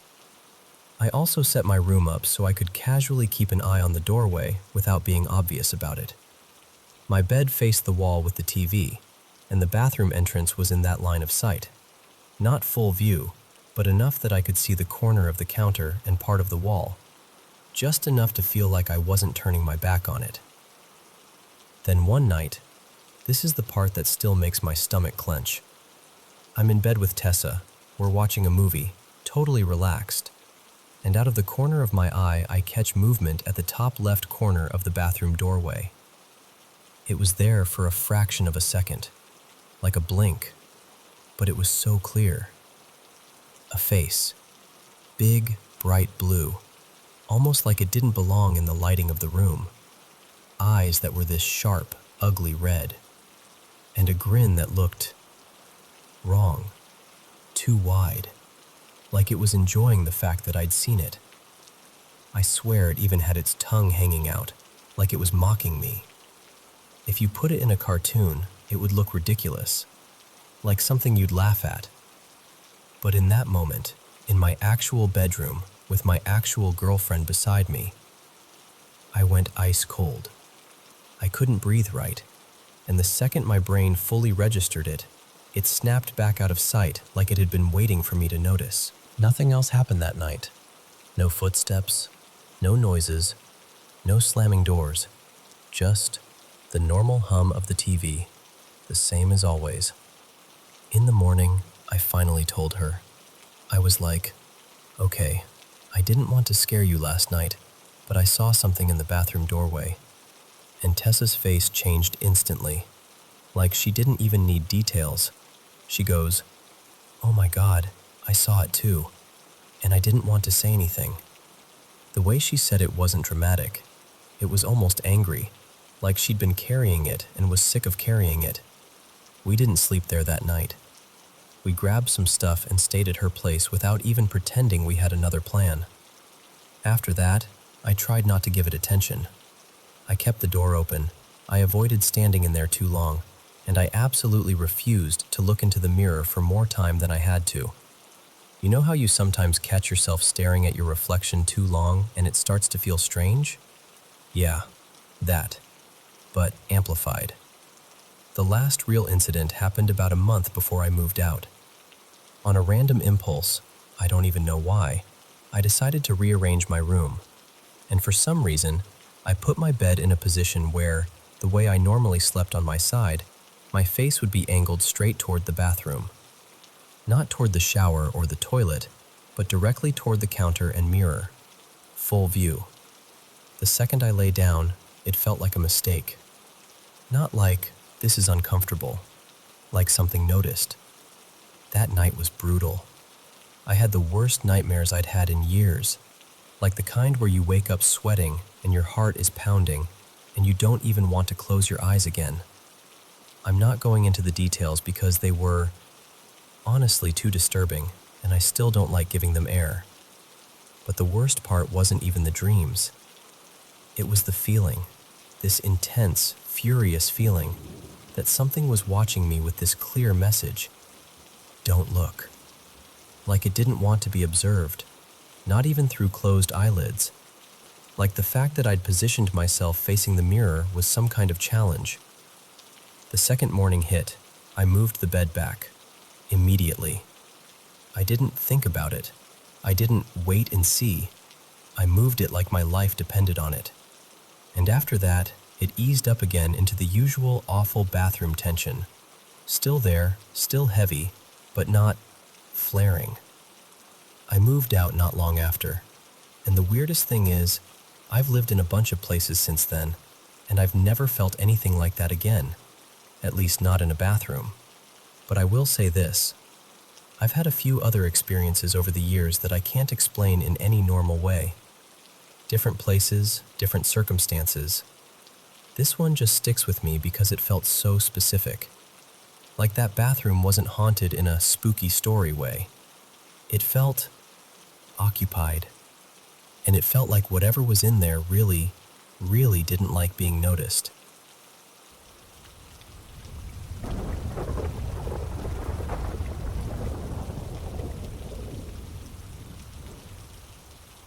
Hey, so I want to tell you about a house my family owned for a long time. And when I say owned, I mean it in that weird way where a place feels like it owns part of you too.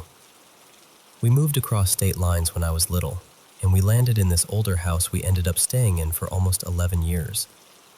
It was the kind of place with narrow stairs, creaky floors, and that heavy, stale, cool air that never fully left, even in summer. Eventually we moved to a newer place, fresh paint, more space, the whole new chapter vibe.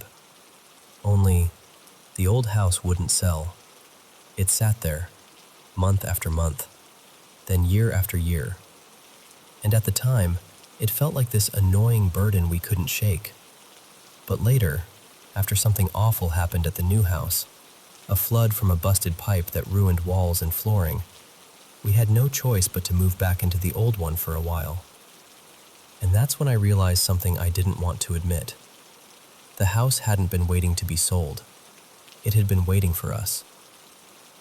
Growing up there, I used to hear footsteps on the staircase every night, like clockwork. My siblings and I had bedrooms upstairs, and my parents stayed downstairs. At first, I assumed it was them, checking on us, making sure nobody was still awake, the normal parent stuff. But after a while, I started noticing something that made my stomach drop.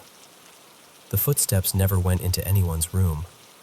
They'd climb the stairs, each step distinct, heavy in the way only real footsteps are, reach the top landing, and stop right outside my bedroom door. Every time.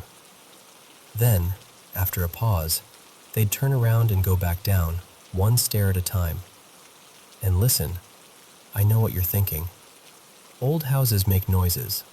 Settling, pipes, temperature shifts. I tried to tell myself that too. But this wasn't a random creak or a groan in the walls. This was a pattern. A person walking.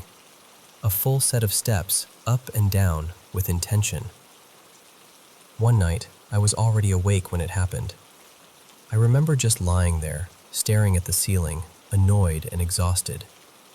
The steps came up like they always did, stopped at my door like they always did, and I finally snapped. I thought, fine, if it's my mom, I'm going to tell her I can't sleep. So I opened my door, and the hallway was completely dark, empty, still, not even a shift of shadow, nothing. I swear my whole body went cold. I shut my door so fast it almost slammed, and I scrambled back into bed like I could disappear under the covers. And then, right after I closed it, I heard the footsteps again. Only this time, they were going down. And that part messed with me the most. Because it was like whatever it was had been standing there, right outside my door, and my opening it was the signal that it could leave. It wasn't just me either. Friends would sleep over and whisper, "Your dad's coming upstairs." And then we'd both sit there listening, waiting to hear a bedroom door open, and nothing ever did. Eventually, one of us would get brave and peek out, and the hall would be empty every time. Another day, this is one I can still replay in my head like a video. I came inside while everyone else was out front doing yard work. It was warm out, bright, normal. I went into the kitchen to grab water. There was a window over the sink that looked out into the backyard. I looked down at the counter and saw my shadow, and next to it was another one. Not fully shaped like a person, more like a smear of darkness that leaned into mine. It was close enough that it looked like something was standing shoulder to shoulder with me. I spun around and looked out the window because I thought maybe someone was behind me outside, like a neighbor passing by the fence line. No one, and this feeling hit me. This being watched feeling that's so sharp it makes you want to crawl out of your own skin. I bolted upstairs to my room, and I know it sounds childish, but I truly felt like if I slowed down, something would be right behind me. I stayed in my room for a long time, too long. Finally, I told myself I was being ridiculous and stepped back into the upstairs hallway. And right then, right by my ear, someone said my name. Not from across the house, not muffled, not like a distant voice. Directly into my right ear, like lips close to skin. I felt it. Warm breath, or something like it, right at my neck. I don't know how else to describe it.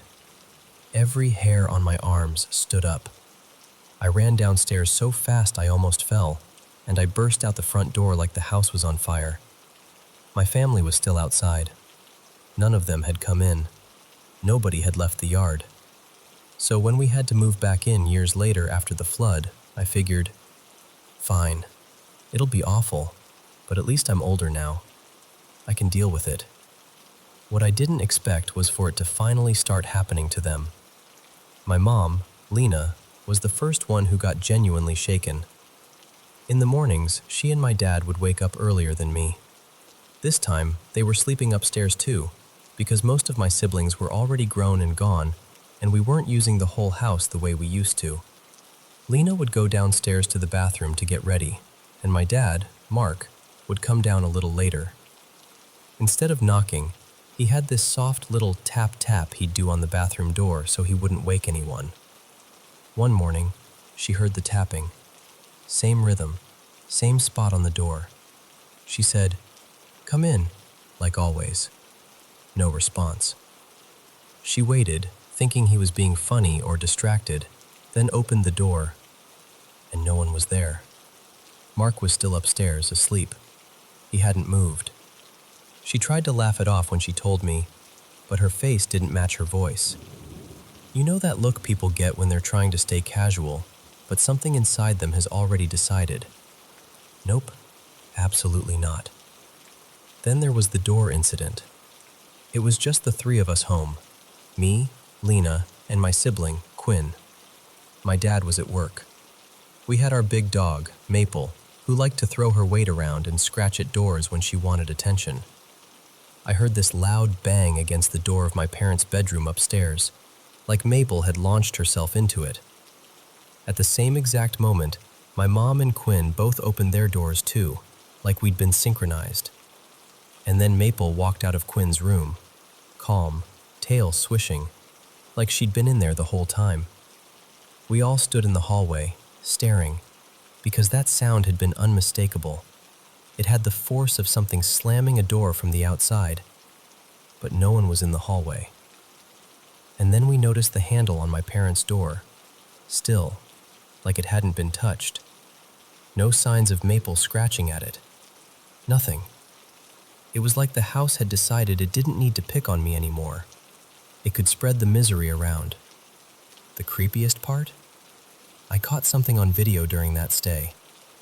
I was downstairs late at night, alone, doing that dumb thing people do when they can't sleep, wandering the kitchen, sipping water, scrolling, trying not to think too hard.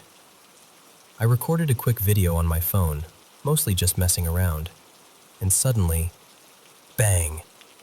The loudest sound I've ever heard inside a house. It was so violent my ears rang. For a split second, I genuinely thought lightning hit nearby, like it struck the yard or the roof. I played the video back, and even through the phone's audio compression, it sounded like something heavy dropped or slammed in the next room over. Nothing. But the sound was there. Recorded. Real. We talked about every reasonable explanation. Inspections, wiring, pipes, the foundation, even carbon monoxide, because I know that can mess with you, especially in old places. But the house had been checked multiple times, even before it finally sold. Nothing ever came up. And then there was the little thing that felt like a horror movie prop, tucked into real life. Years earlier, we found an old photograph hidden behind a shelf in a closet we used all the time. A picture of a young girl, sepia-toned and worn at the edges, like it had been handled 1,000 times. None of us recognized her. It wasn't family. It wasn't ours. Maybe it meant nothing. Maybe it was leftover junk from a previous owner. But in that house, nothing ever felt like just nothing. Even after we moved out for good, every time I stepped back inside, even if it was midday, even if the sun was pouring through the windows, I felt dread wash over me. Like the air itself didn't want me there. Like the walls remembered me. Eventually, we did sell it. Finally. Someone else's keys. Someone else's footsteps on those stairs. And I wish I could tell you I felt closure. But mostly, I felt relief. And this quiet, uneasy hope that whatever was in that house, whatever used to stand outside my door at night, decided it didn't need to follow me. Because it got what it wanted. It got to stay.